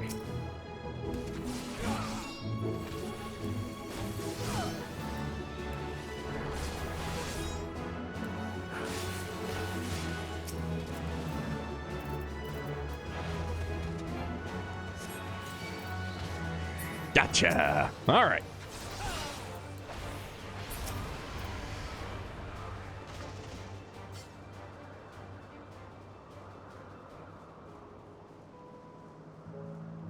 I gotta get the blue one.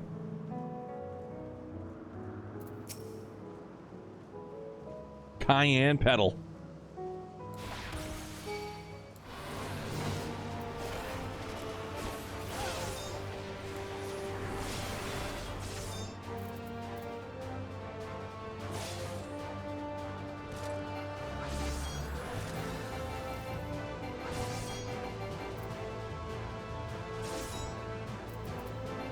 So I can't get that one? Hang on. Oh, you need two different ones, so any but blue. Oh, shit, okay. I thought I just caught an orange one. Or am I just that stupid?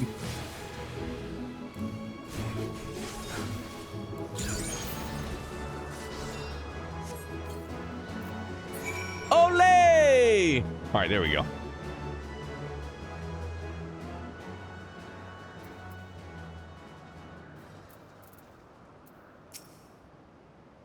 You've got the Petalude. Come, let us see.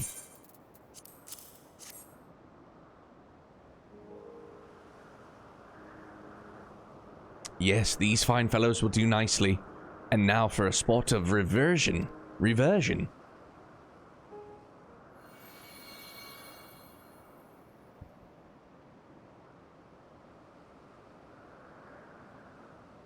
There, it's ready. Steam Deck is trying to compile shaders, may take a while. Took a while on PC too, so I wouldn't be shocked either. It's nothing fancy, but then we're trying not to stand out. Try it on for size. You turn living beings into clothing just like that? Won't someone be angry with us for using those creatures?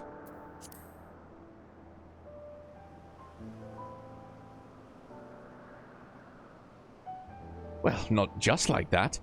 You need to revert them to their constituent ether. Right, constituent ether first. Lest you wonder why I asked for two species, it is due to the difference in their etheric balance.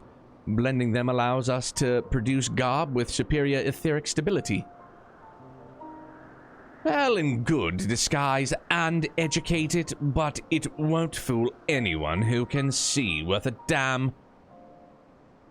Fair point, but at the very least, it should spare you unwanted attention from the casual observers. Emmett Selk, what a grumpy Gus. Emmett Selk speaks truth. Even dressed like us, your unusual nature will be plain to those who think to look. Should someone question your presence, don't make up excuses, much less try to explain what you actually are. No, best to simply say that you're familiar. The question is, whose? Ah, of course, Azem's. If you say you belong to him, people will give you the benefit of the doubt for any and all outlandish behavior. Exploiting our associate's absence. For lack of his presence, absolutely. Were he here, he'd have been the first to propose the idea, and you know it.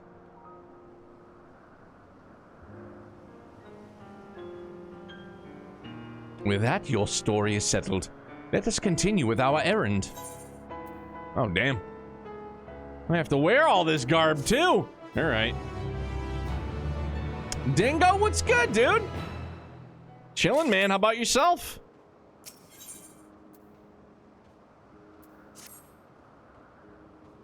If you're ready, let us continue along the path to Anagnorisis. The place serves as an observation hub and residence both. Someone there should be able to point us in the direction of Hermes.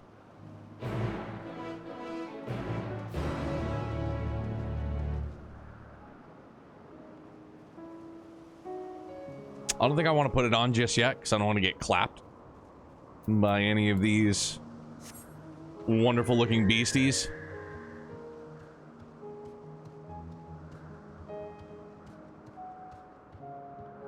How are you, Dingo? What's going on? Unicorns? You can just glamour it. Oh, yeah, that's true, too. Oh, there really are unicorns. Huh. Monoceros.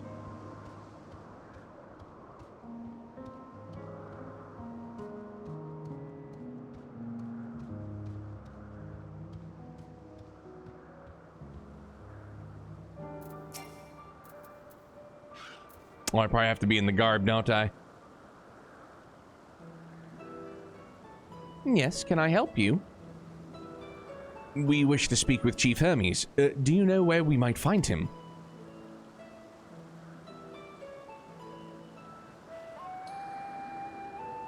Well, now, by your mask, I assume you are one of the 14. I wasn't aware that there was to be a visitation. Between you and us, it's something of a surprise. Your discretion in the matter would be appreciated. I see, I see. My lips are sealed.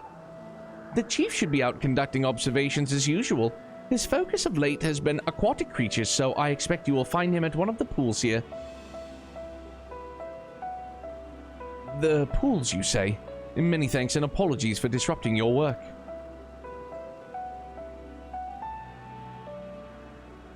I say, Hythlodeus, while I've never met Hermes, you know him well, do you not? That being the case, wouldn't you simply find him by his ether? Aye, that I could. I just go, As you know, Emmett Selkin, I can discern the color of souls. By the same token, we also see ether quite keenly and from great distances. With this skill, I could readily locate Hermes, but I felt that it would be a waste of an opportunity. We're here to perform an assessment after all. By searching the ordinary way, we stand to gain insight into Elpis and the man in charge of it. This is as much for your enjoyment like as not, but point taken. If you're going to accompany us, make yourself useful and help us look for Hermes. According to his profile, he has short, dark hair. So you know it's because we're in Elpis that we don't have our cowls up. A special exemption due to the need to be aware of dangerous creatures. Elsewhere, we do not exhibit our individuality. It's unseemly.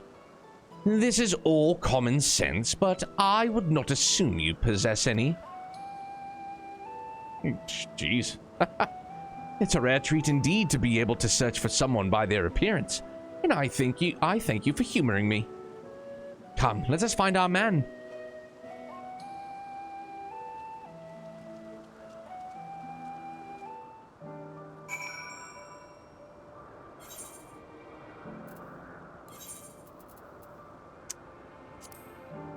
So what was it? I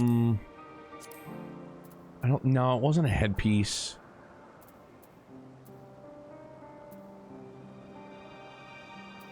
Was it chest?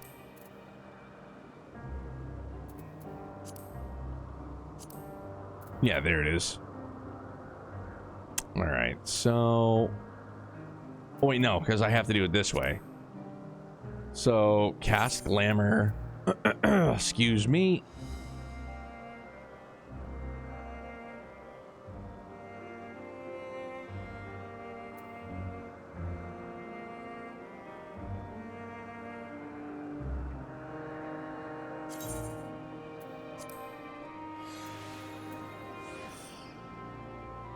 Look at us!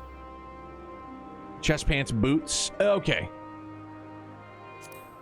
I mean, yeah, that still looks pretty official. Chests, hands, boots. Oh, but now, will I still be able to put my... Oh, now I probably won't be able to put my glamour plate back on, will I? Afterwards, if I want to.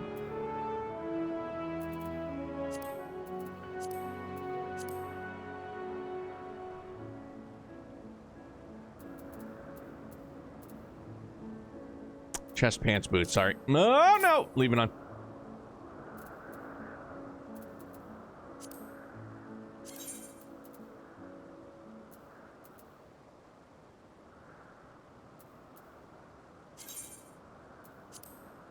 When you redo your plate, it'll wipe the current glamour. Okay, cool.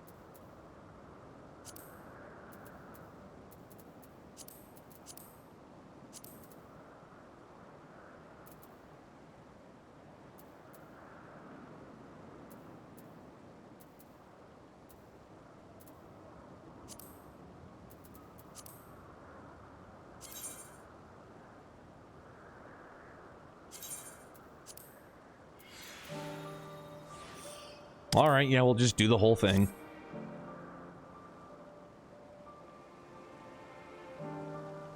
Arcadia, it's gorgeous, dude.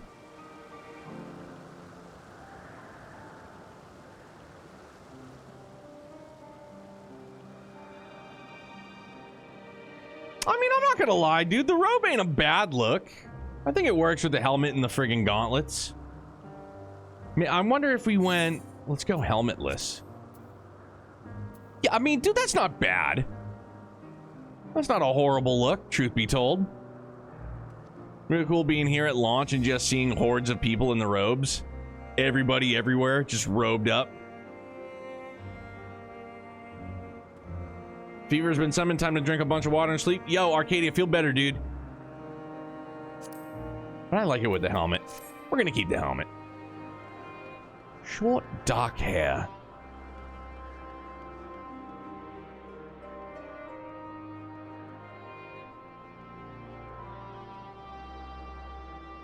You know what they say, when in Rome. Yeah, in the words of Anchorman, Scott. Yes, go on.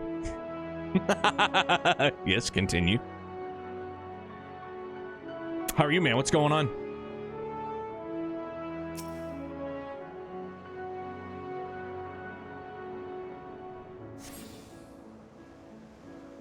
Doing good. Good to hear, man.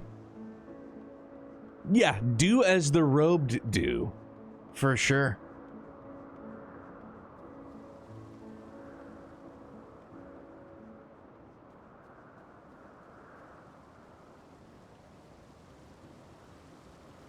Bro, what?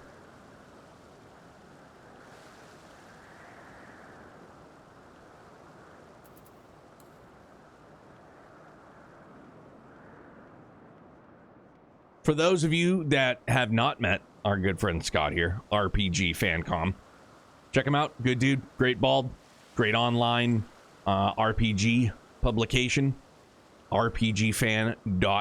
If you'd like to check it out. They're all right.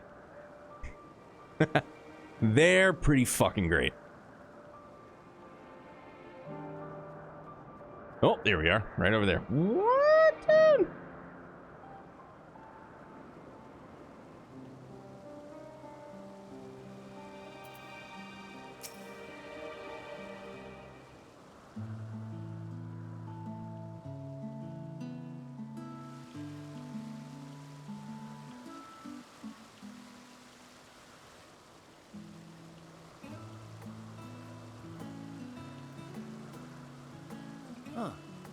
You are...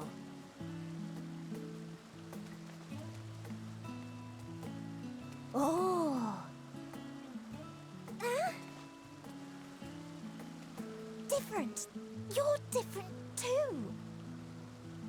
You and me. We're alike. Friends. I want to be...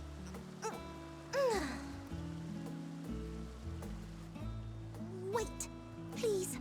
Little high Antia girl's the same voice actor as A. Oh, for real? I was gonna say, dude, very high Antia-esque for sure. Greetings and salutations. Can you hear me? Gee whiz. Do not be alarmed. I mean you no harm. I wish only to hear your words, share your feelings, and know your thoughts. May we please be friends? Don't apologize for censoring yourself. It's better than spoiling stuff and having a mod need to delete it. Don't apologize for actually censoring yourself. The easiest way to not spoil somebody or to not I see you found him. have to censor yourself is just when you type it into the chat bar, just don't press enter. Just if you think it's a spoiler, just don't send. Don't press. Okay, yeah, exactly. Yeah, that's it. Just don't say it if it needs to be censored. For close collaborators. On this blessed occasion, I bring not only myself, but others who long to speak with you.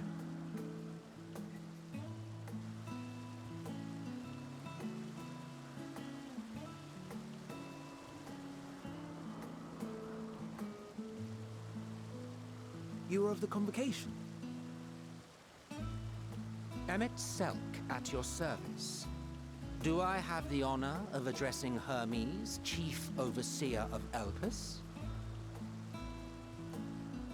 You do. You have traveled far for it. Given your facility's purpose, its remote location is something of a necessity. Would that I didn't have to rely upon a guide. Oh, you wound me. Have I not ever been an attentive and helpful friend? But moving along to more agreeable company, this one we chance to...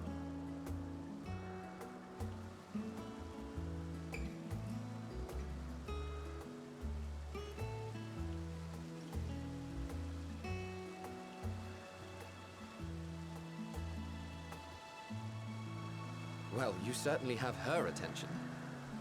Is she one of yours, Hermes?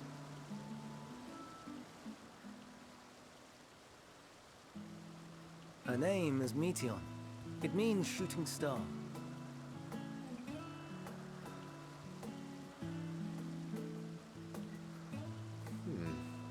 If I may make an observation, her ether is terribly thin. I fear she might dissipate at any moment. Nor do I believe you've made a submission to the Bureau. I would remember such a concept if you had. I haven't, as you say. I judged it too early. She's a pet project of mine, still undergoing preliminary testing. But rest assured that I will attend in person ere long.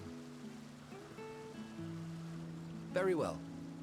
Being an authority on flying life forms, I appreciate that you are exacting in your work. I shall look forward to your submission. If we have finished with the perfunctory chit-chat, I would discuss official matters. By my coming, I trust you already anticipate the subject. I have an inkling, yes.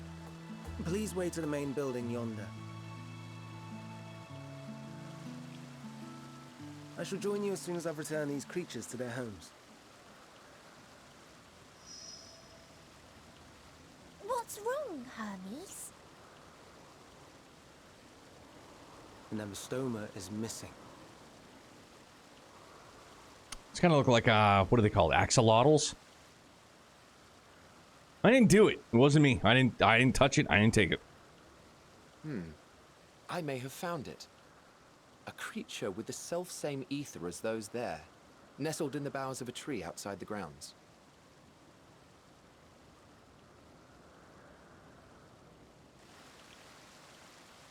You're saying they can climb with their sorry excuses for limbs? The fashion has been to imbue aquatic creatures with the power of flight, ever since the words of Metron created a sky-swimming fish. The Ambistomas too can fly, if only slightly, and they could conceivably climb a tree. Whether they can come down safely, however... Excuse me.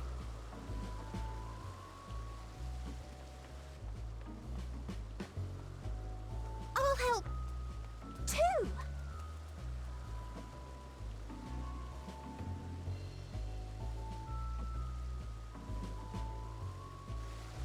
And what are we supposed to do with this lot?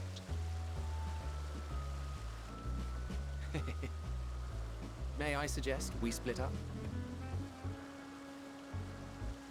If you would be so good as to assist Hermes, Emmet Selk and I shall keep an eye on these adorable creations in the meantime. All right.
such a gnarly move, man.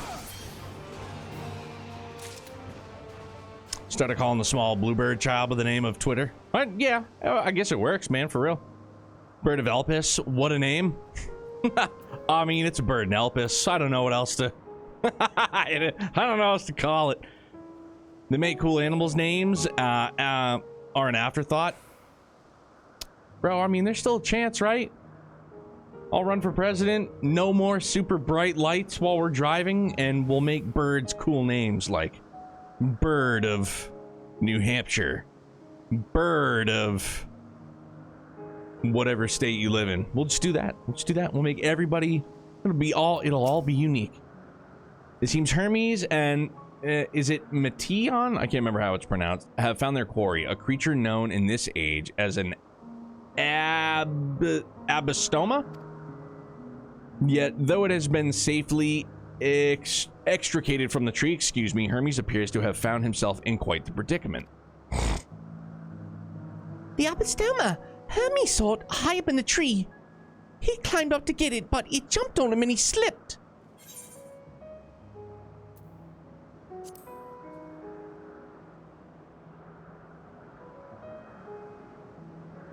No, I'm fine. If a little embarrassed. Now, for your own safety, please stand back. Meteon! Meteon! Meteon! Man down.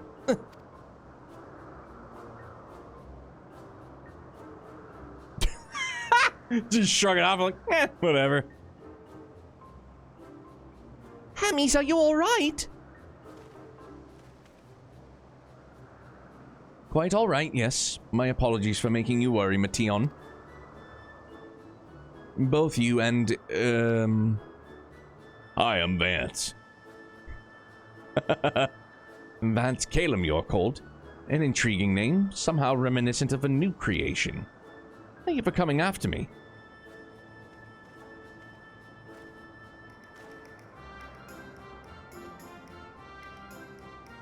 As for you, little one, you must be more careful. You may be able to fly, but it doesn't mean you cannot fall and hurt yourself. Oh no, I'd forgotten all about its fellows! Don't worry, I'll fly back. Truly, what a relief. I must thank Emmett Selk and Hythlodius when I return to them. But first, with the distractions out of the way. As Chief Overseer of Elpis, permit me to welcome you to our facility. I hope you will enjoy your time here.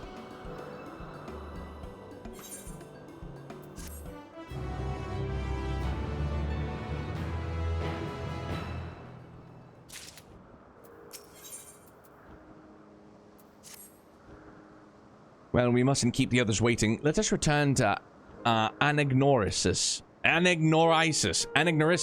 not... It's a word and it's hard. Fucking hate new areas and hate new words. Anagnorisis. It's a word, bro. We're there. We're getting there.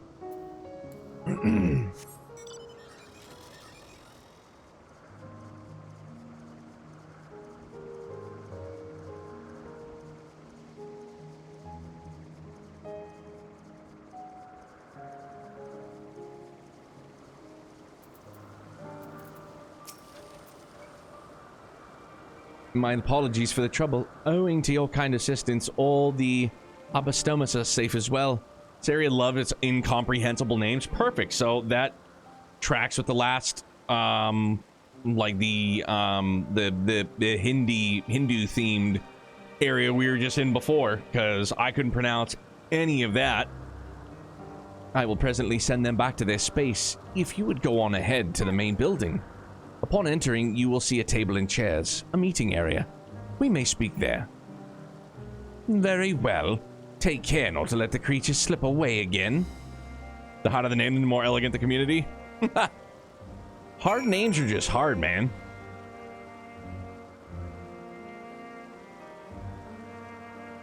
that somebody? Is that just like a creature?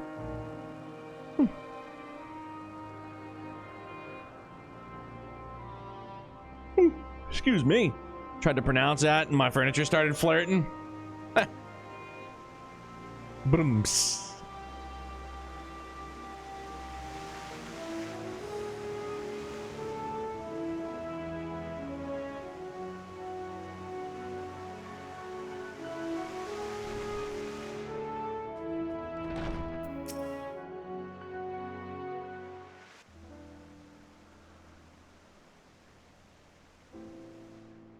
This appears to be the place. And here is where we part ways. We will be discussing highly sensitive affairs. Only a select few may be privy to such knowledge, and that does not include someone who cannot or will not divulge their origins.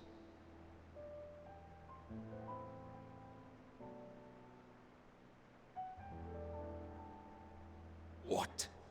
Will I have to remove you by force?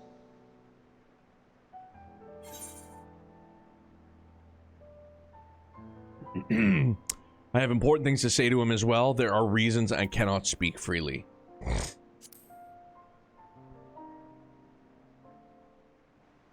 Let's hear them then, these reasons of yours. Who knows? If I deem your mysterious cause worthy, I may even be inclined to offer my assistance. I do not object to his attendance. Hermes, this is highly irregular. Perhaps, but I believe he can be trusted. Meteon would not have taken to him so quickly otherwise. Meteon. Moreover, the presence of a third party may help me to maintain composure.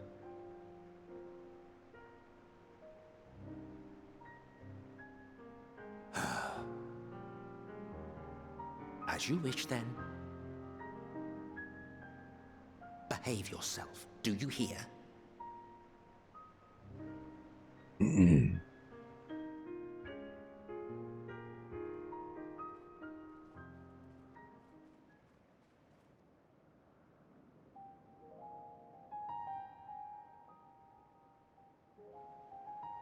So, it's finally happened, then. Aye. Van Daniels declared his intention to step down and named you as his preferred successor.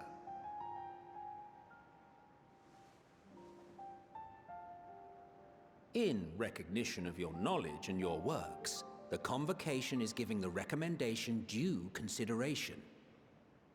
As one who does not know you personally, I am to use my impartial eye to take your measure. And above all else, to ascertain your disposition towards the invitation.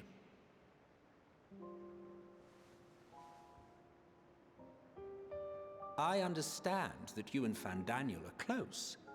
He himself was once chief overseer of Elpis after all.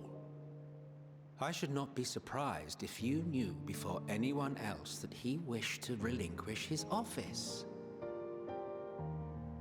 I did. He told me that when he fulfilled his purpose, he wished to pass the torch to me. A torch you seem none too pleased to accept. Are you so averse to serving on the Convocation? No, it's not that. For a humble researcher like myself to even be considered is an honor beyond words. No. What troubles me, what I struggle to come to terms with, is the very fact that Van Daniel is stepping down. Does this not mean that he will return to the Star?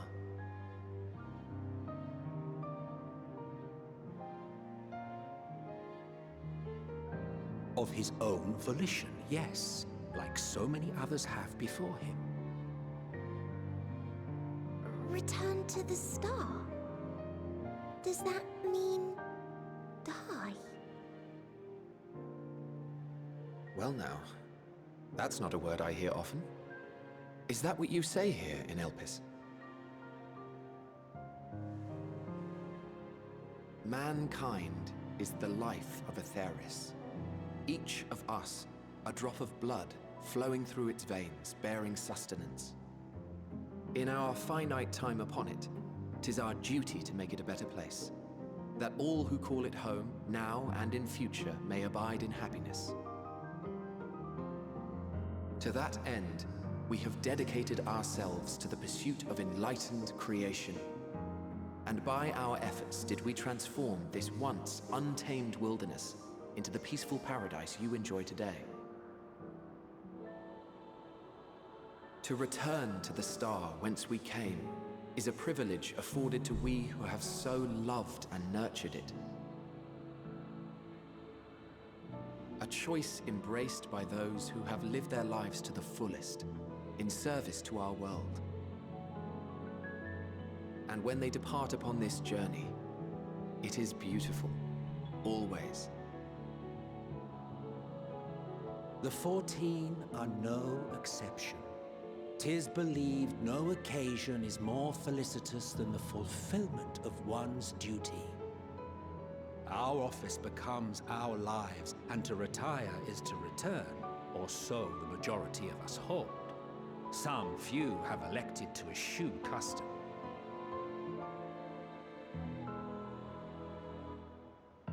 Mayhap you feel Fandaniel's deeds do not warrant his return. Yet you should know his accomplishments as well as any. During his time, he conceived of countless outstanding concepts. And channeling the wealth of experience he attained here in Elpis, he brought forth many new specimens. I know of all this. I do. It's just, I cannot fathom why someone so great and wise, who could still do so much good, would want to end it all.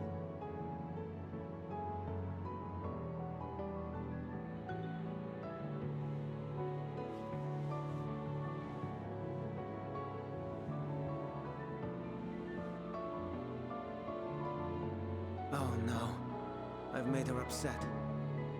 Forgive me. I know I requested your presence. Might I trouble you to take Meteon outside? A change of scenery would do her good.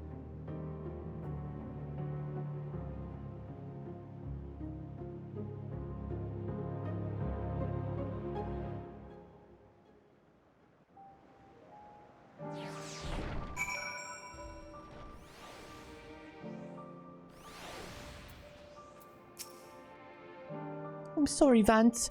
I didn't mean. A walk. Perhaps we can go for a walk. Yeah, kid, I got you. We'll go for a walk.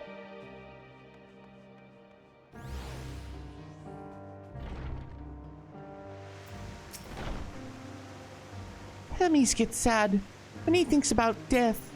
When others are sad, I'm sad too. That's how I am. How he made me. But don't worry, I'm fine now. So, why did you come here?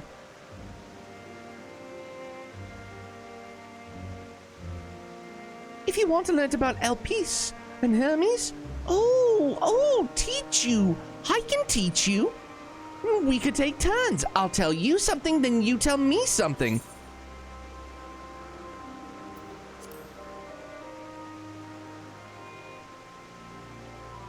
It will be. Where to start? Ah, yes, let's talk to Memnon. He should be near the Aetheryte. I'm not good at explaining, but Memnon is, so I'll have him explain instead. Car? Dude, we can take a car too. We got it.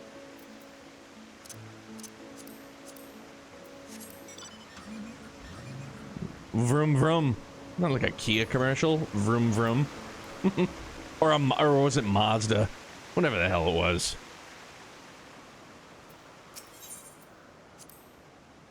Ah, the Aetheryte. Anyone can use it to teleport anywhere.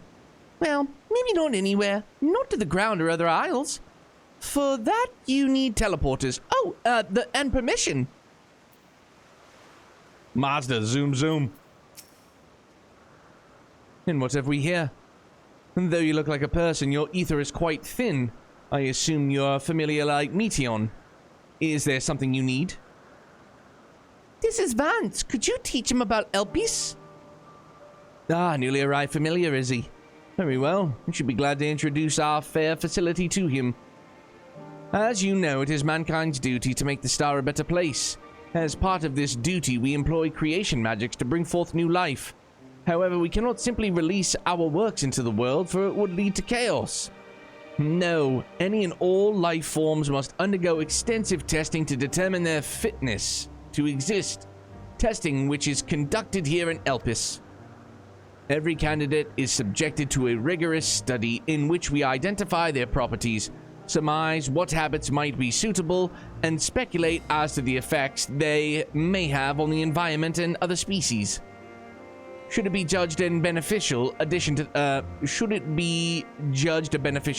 the star, it will be allowed to take its place in the world. The two of you, too, were created with the hope of making a star a better place. So heed your masters well and be good, do you hear? We will, Memnon. We will. Thanks for the lesson. I didn't kill her with a car, man. She hopped in of her own volition. You had a turn, now I get a turn. Where did you come from? A place far, far away. From a galaxy far, far away. Place facing a great threat.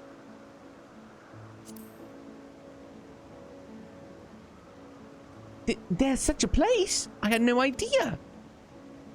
But this place is important to you. I can feel it. Oh, my power! I haven't told you about it. A creation. Let's find a creation. One not being watched. Then I'll explain my power.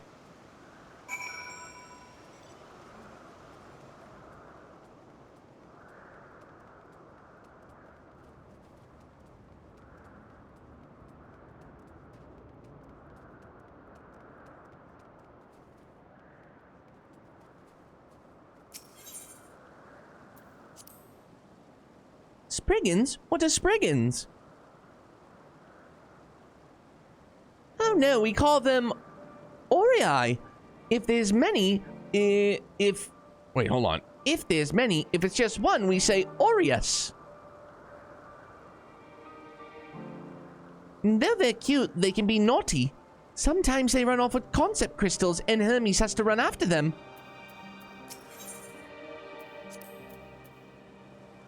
Yeah, Spriggans. There we are. We're Arc Van Ride in this world. Motionless bird? Creepy. Excuse me.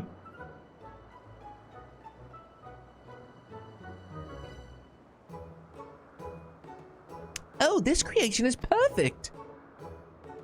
But I don't remember seeing him before. Perhaps it's new. Anyway, I'll try reading its mind. That's my power.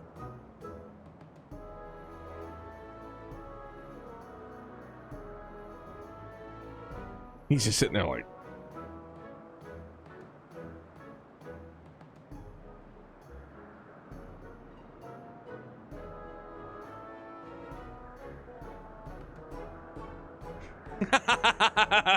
Holy smokes. I can't read it. Or maybe there's nothing to read? Yeah, I feel like I'm being stared at. You are. Ready, set, go.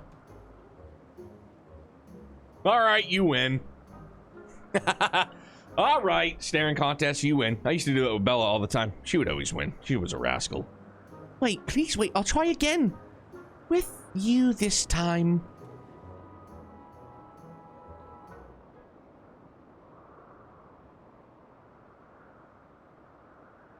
Greetings, can you hear me?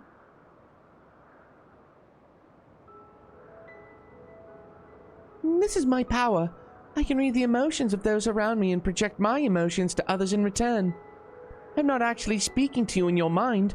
Rather, you are converting my emotions into words and intention, a process performed subconsciously by intelligent life forms. This ability is vital to my mission, for it allows me to interact with intelligent beings even should they communicate via unknown languages or other nonverbal means. As a consequence, I am clumsy at speaking. Yet though I struggle to express myself in this fashion, Hermes wants me to speak as much as possible, for everyone has thoughts and feelings that they may wish to hide. I harbor an affection for you, one that is difficult to define. Aside from the fact that you share common traits with us, your thoughts are complex, prismatic. They draw me in and leave me wanting to know more. Out of respect for your privacy, I will refrain from using my power when speaking with you. Nevertheless, I want you to know that I wish to be your friend.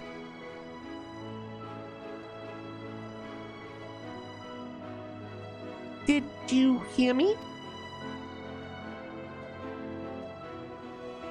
Good. Now it's my turn again, so what are you good at? Gee whiz.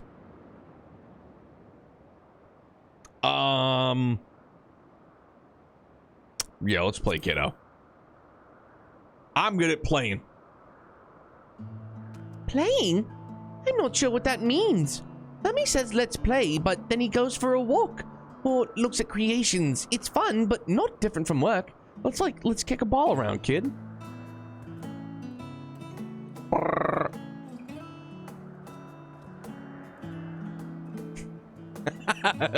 Dude. Okay, man. I think we might be bothering it. It's 1v1 the show, Bill. Yeah, dude. Let's keep going. We'll go and see Eunith next. She's usually in a small building, one on the west row.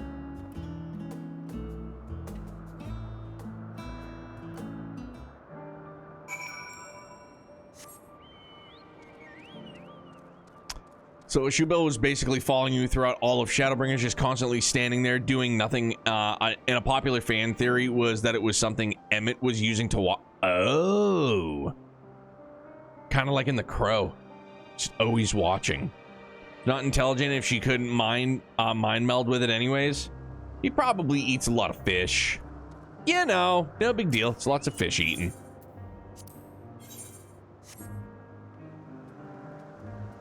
And now the devs put one here in the MSQ, and Matteon mentions it's new and she's never seen it before. Oh, okay.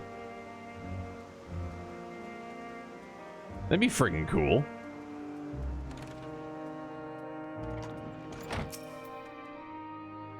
Well, if it isn't Matteon. I see you've brought a friend today. Greetings, Eunith. An apple. Could you make me an apple? The kind Hermes likes, covered in syrup. I want to share it with Vance. Oh, candied apple? Hermes is certainly partial to them, but you know you can't eat Matteon. You weren't made to do so. But I like to. It may seem that way, but it's due to your ability to share others' feelings. You haven't taken Hermes' likes for your own. You've taken Hermes' likes for your own. In any case, I can't prepare an apple right now, but I'll bring one for Hermes soon, I promise. I'm sorry, Vance. I wanted to show you my favorite thing, then I could ask about yours, but I failed.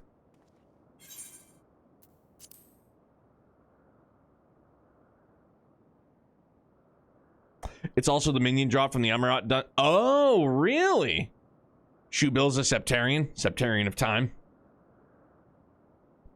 Oh, that's what you like? Yes, I can feel it. Your joy and happiness. And it makes me happy too. Thanks for sharing it with me, Vance. Well, we've walked and talked a lot. Maybe Hermes is finished talking too. Shall we go and see?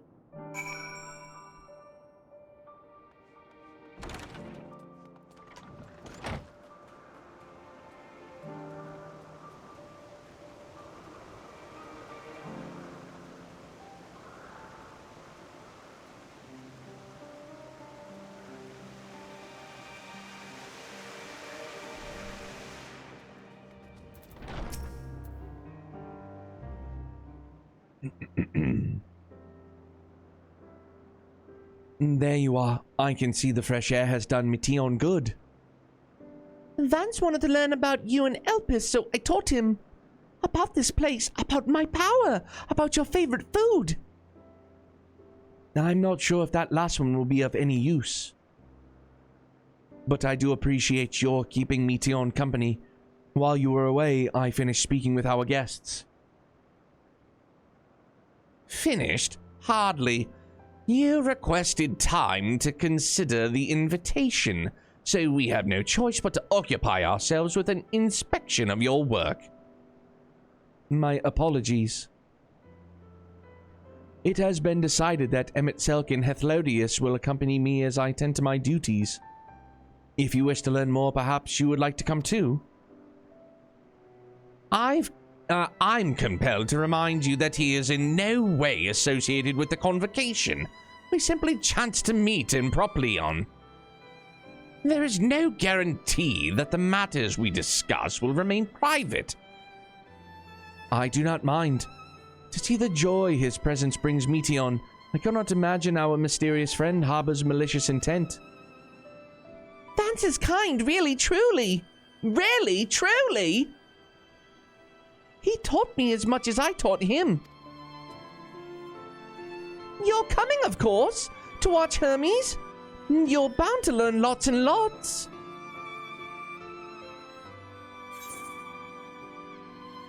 Chuckle, shoulder shrug.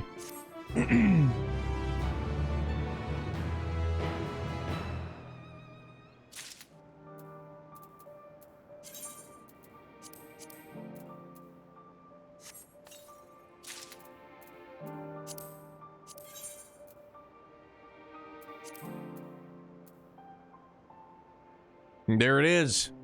The Behemoth set. Perfect.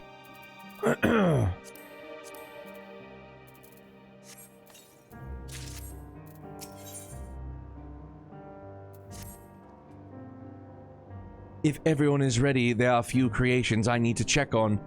First, we shall return to the spot where we found our wayward ambiostoma. One stream early? Facts. It's all gravy.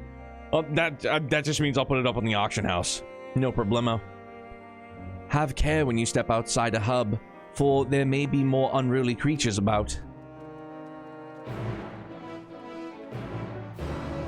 I don't know, I guess it just strikes me as kind of odd that, I don't know, it doesn't really feel like a, I don't know, behemoth gear kind of area. Let's play, let's kick a ball around, kid. Made me up.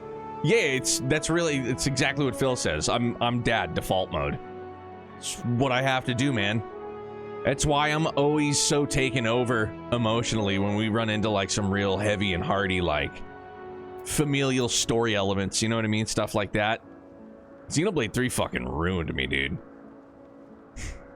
Like, ruined. I mean, you know, Xenoblade 2 friggin' rocked me to my core too, but yeah, that, man, that father and son moment in the woods then, baby scene last night hitting 4 times as hard, big time.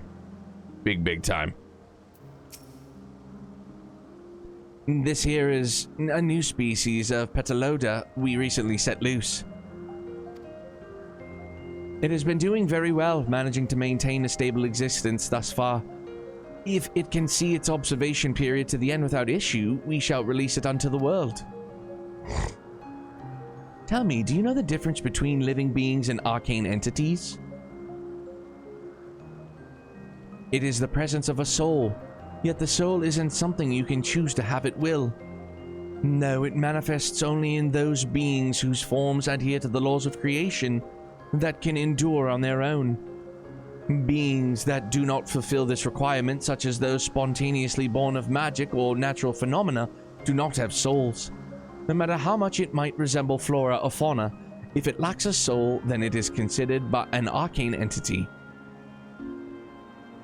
So you see, it is not for mankind to decide what is living. That domain lies beyond our manipulation, and it is hubris to assume otherwise. But come, let us head to the nearby beacon. I've received a report that arcane entities have gathered there.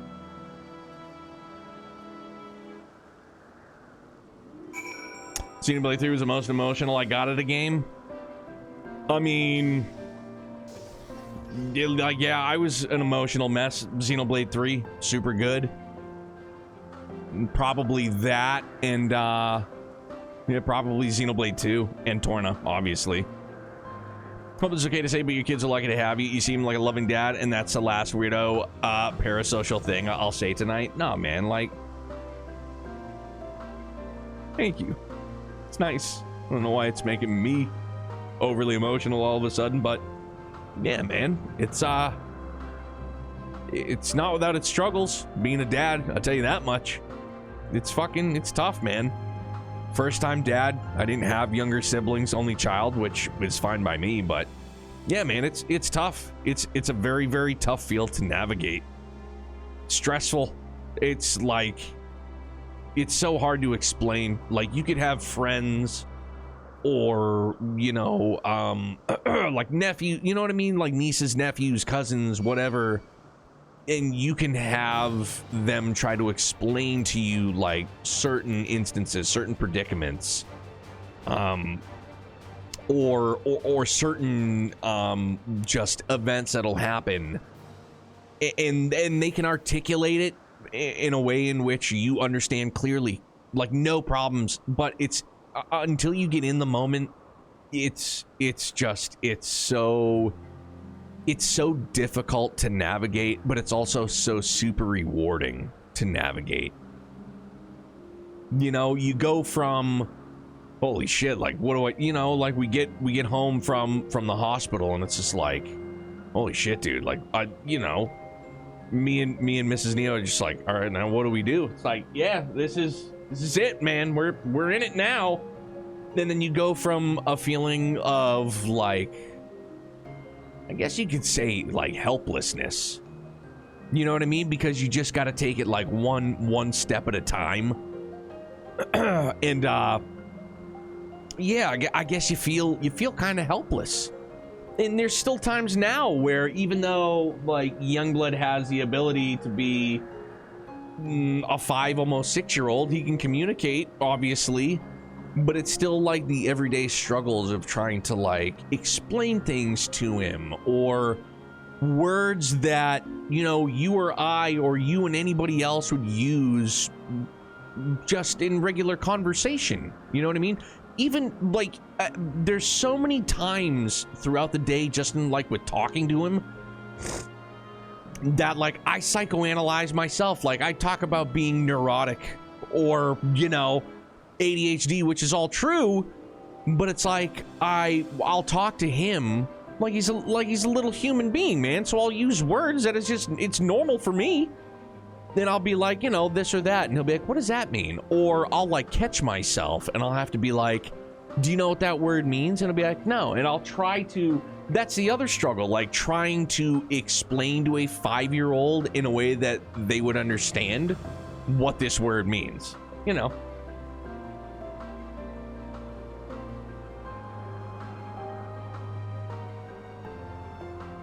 But you know, I love being a dad. I really do. You know, but like I said, it's not without its difficulties. It's not without its struggles. Hey, Raph, thanks, dude. I sure will. Boy, howdy.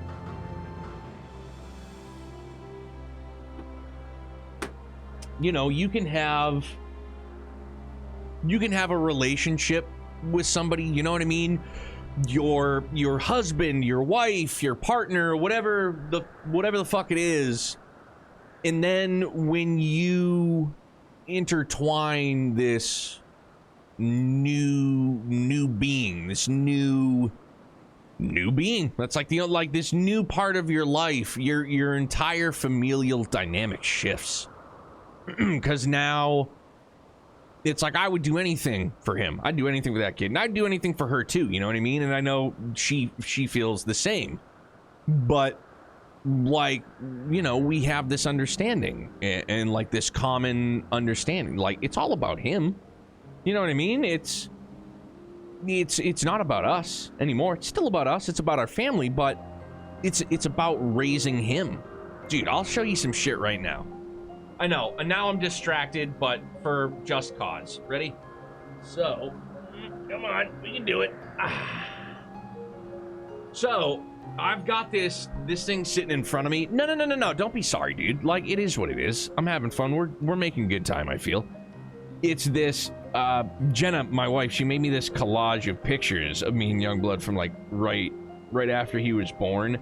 So I have this table in front of my desk, and so this is right underneath my monitor. I know it'll probably be hard to see, maybe it won't be, but you know, me and I gotta get the angle of the dangle. Me and baby Youngblood, me and Bella, me and Walter. You know what I mean? It's like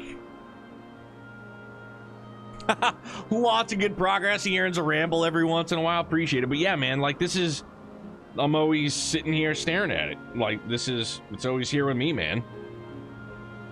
It's crazy to look back. There's this one picture right here above my index finger where that was like 3 days home from the hospital, from the NICU, and I was playing the Division, or I was playing the Division 2. It was, I think it was Division 2, maybe, whatever it was. Yeah, put that back there. And so she brought him down. Don't be sorry, I had a lot of fun with it. I met a lot of good buddies on Xbox, and we used to play the Division. Played the Division at launch. It was my first ever stream. Midnight release, but it was fun. But yeah, and I have this video somewhere. I don't know if it's somewhere on my computer, and it's like, yeah, it's just it was like midstream. Like she came down with him, and it was good. Yeah, super deep lore for sure. Sometimes regret not getting the option to have kids, but I don't think I could do it these days. It's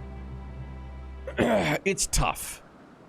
You know, we could go on and on about this forever, but it's everybody. Like before I met Jenna, like I was perfectly content not having kids, and she wanted kids, and we came to this agreement. And I know it probably sounds pretty corny, pretty cheesy, like whatever you want to call it, it's fine.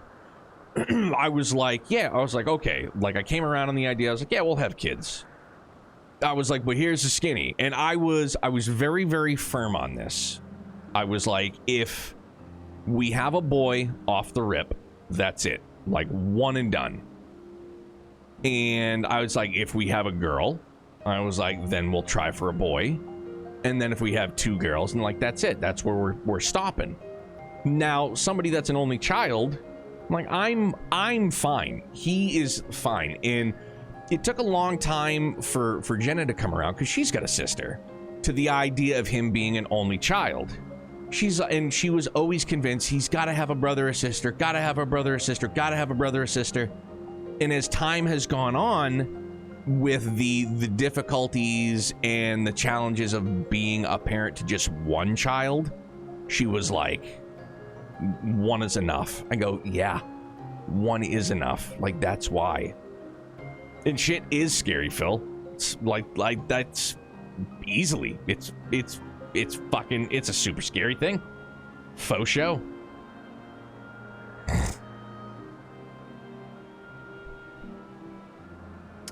No clue how many parents did 4. Dude, my brother and sister-in-law have 3. And it is chaos. Like, I love them. I love my nephews. But they are fucking chaos incarnate. It is obscene. It is wild. Your parents did 4, golly, or how their parents did 7 and 9. Your grandmother had 11, sister has 3, and one has 2. It's crazy. It is. And each of them is different. And they do like the typical kid thing where the oldest one will tease the young, like the middle one. And then when it's like the oldest, his middle brother, and then Youngblood, it's like the oldest and Youngblood because they're the 2 oldest, and then they, like typical kid things, man.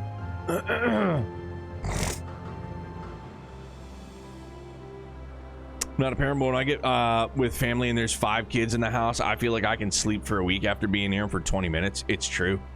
It's also exhausting. That's one of the challenges. It is exhausting, dude. It's so tiring. Not just physically, dude, but mentally. Holy smokes. You have to navigate like this, you know, this little teeny tiny or tall like bag of emotions that doesn't know like how to express why they're happy or sad, or like, you know, that had to have been easily one of the shittiest parts. Before he could start talking, it's a total unknown. Why is he crying? Is he tired? Maybe. Is he hungry? Maybe. Does he have to shit? Maybe. Did he shit? Probably. Like, there's just so many different variables, and until he's able to, like, because now he can just tell us, like, my stomach hurts or this hurts, and it's just like, that's a relief. But now it's the, all right, well, it's like, yeah, man, now we're raising this little human. Does he have to shit? Maybe. Did he? Probably. It, like, yeah, man, like, it is. Like, it's almost as funny or as simple as that. My mom was one of 5. My dad was one of 6. Mrs. Neo's mom was one of 3. My father-in-law was one of 5 or 6. I think he was one of 6. Should have hired Matian just to interpret. It'd be great. For sure. Orange, I'd like, so there will be times, you know, probably not good times, where he'll come down or something like that, you know, if he's sick or whatever, and I gotta end stream, like, there's times where he'll come down and say hi. It's very seldom, but, you know, like, within Discord, I'll share stuff. I share him playing video games. I share him, you know what I mean? It's part of my life. It's what I've often said about, like, our community, man. It goes beyond just games, you know? Like, it's all, like, the core of it is all rooted in video games. You know what I mean? Like, that's something that we all love, man. But, you know, it's like, it's life, dude. It's life, man. That's it. That's all I got to say. Holy Matt, dude. Yeah, and then I just gabbed for 20 minutes. Yeah, well, we'll wrap up here. This will be a good wrap. I had a good yap fest. It was good. Thank you.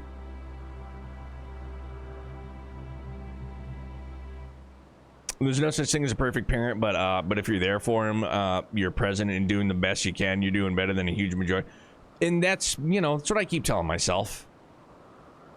No, Orange, don't. Nah, dude. Don't apologize for anything. No need to apologize. It is what it is. I'll you know, it's nothing new for me to derail and just talk about this, that, or the other thing. That's why, like, you know, but there are some times where I try to, like, tunnel vision and, like, hard focus. You know what I mean? We got Daybreak next Friday. We've got to finish up Endwalker by then. So that's the game plan. Nothing, you know, nothing to apologize for. Missed your last. Oh, I wanted kids when I was in my 20s, but something happened in my life and turned me away from it, and I guess I never recovered from it. Hey, man. It's a life experience. 'Tis what it is.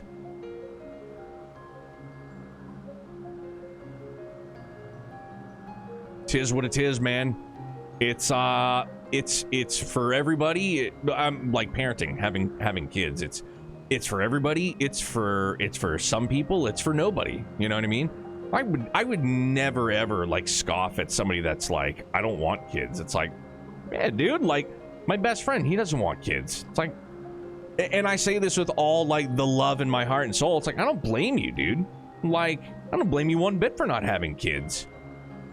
Like, there's obviously, like, it's a negative connotation with what I'm about to say, but it's like, they're time consuming. They're aggravating. They're expensive. Like, it's everything up and down the line, man. Like, and there's nothing wrong with not wanting kids.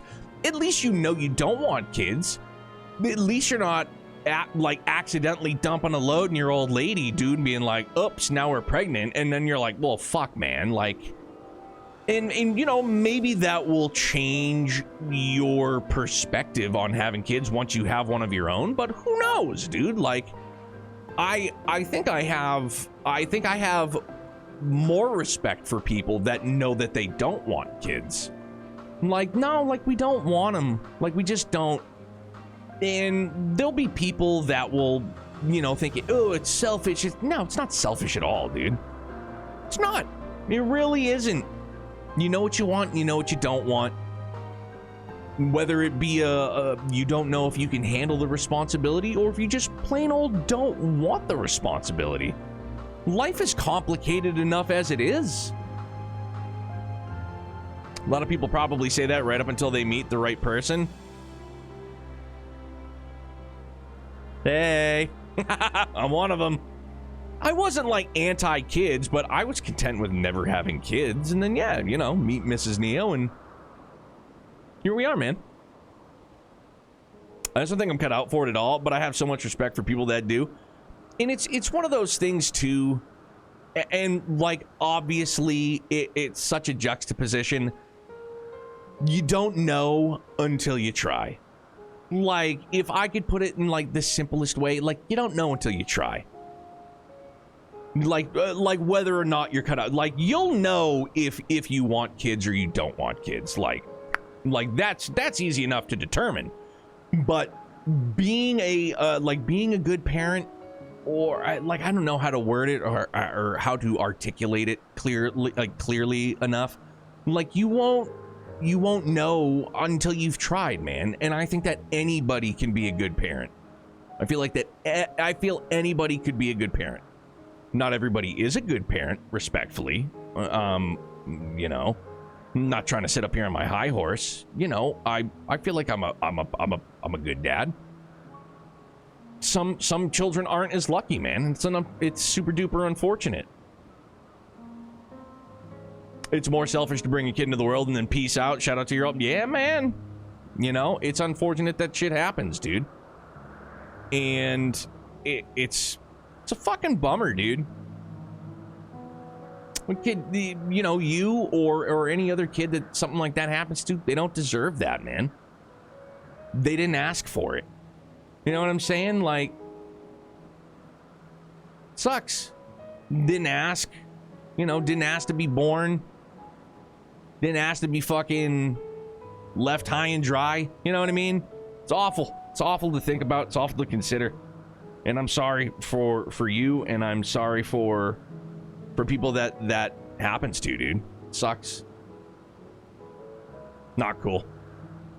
But all right, we'll wrap up here on such a hot and heavy note. Let's see who's on, and we'll go say what to do to some friends.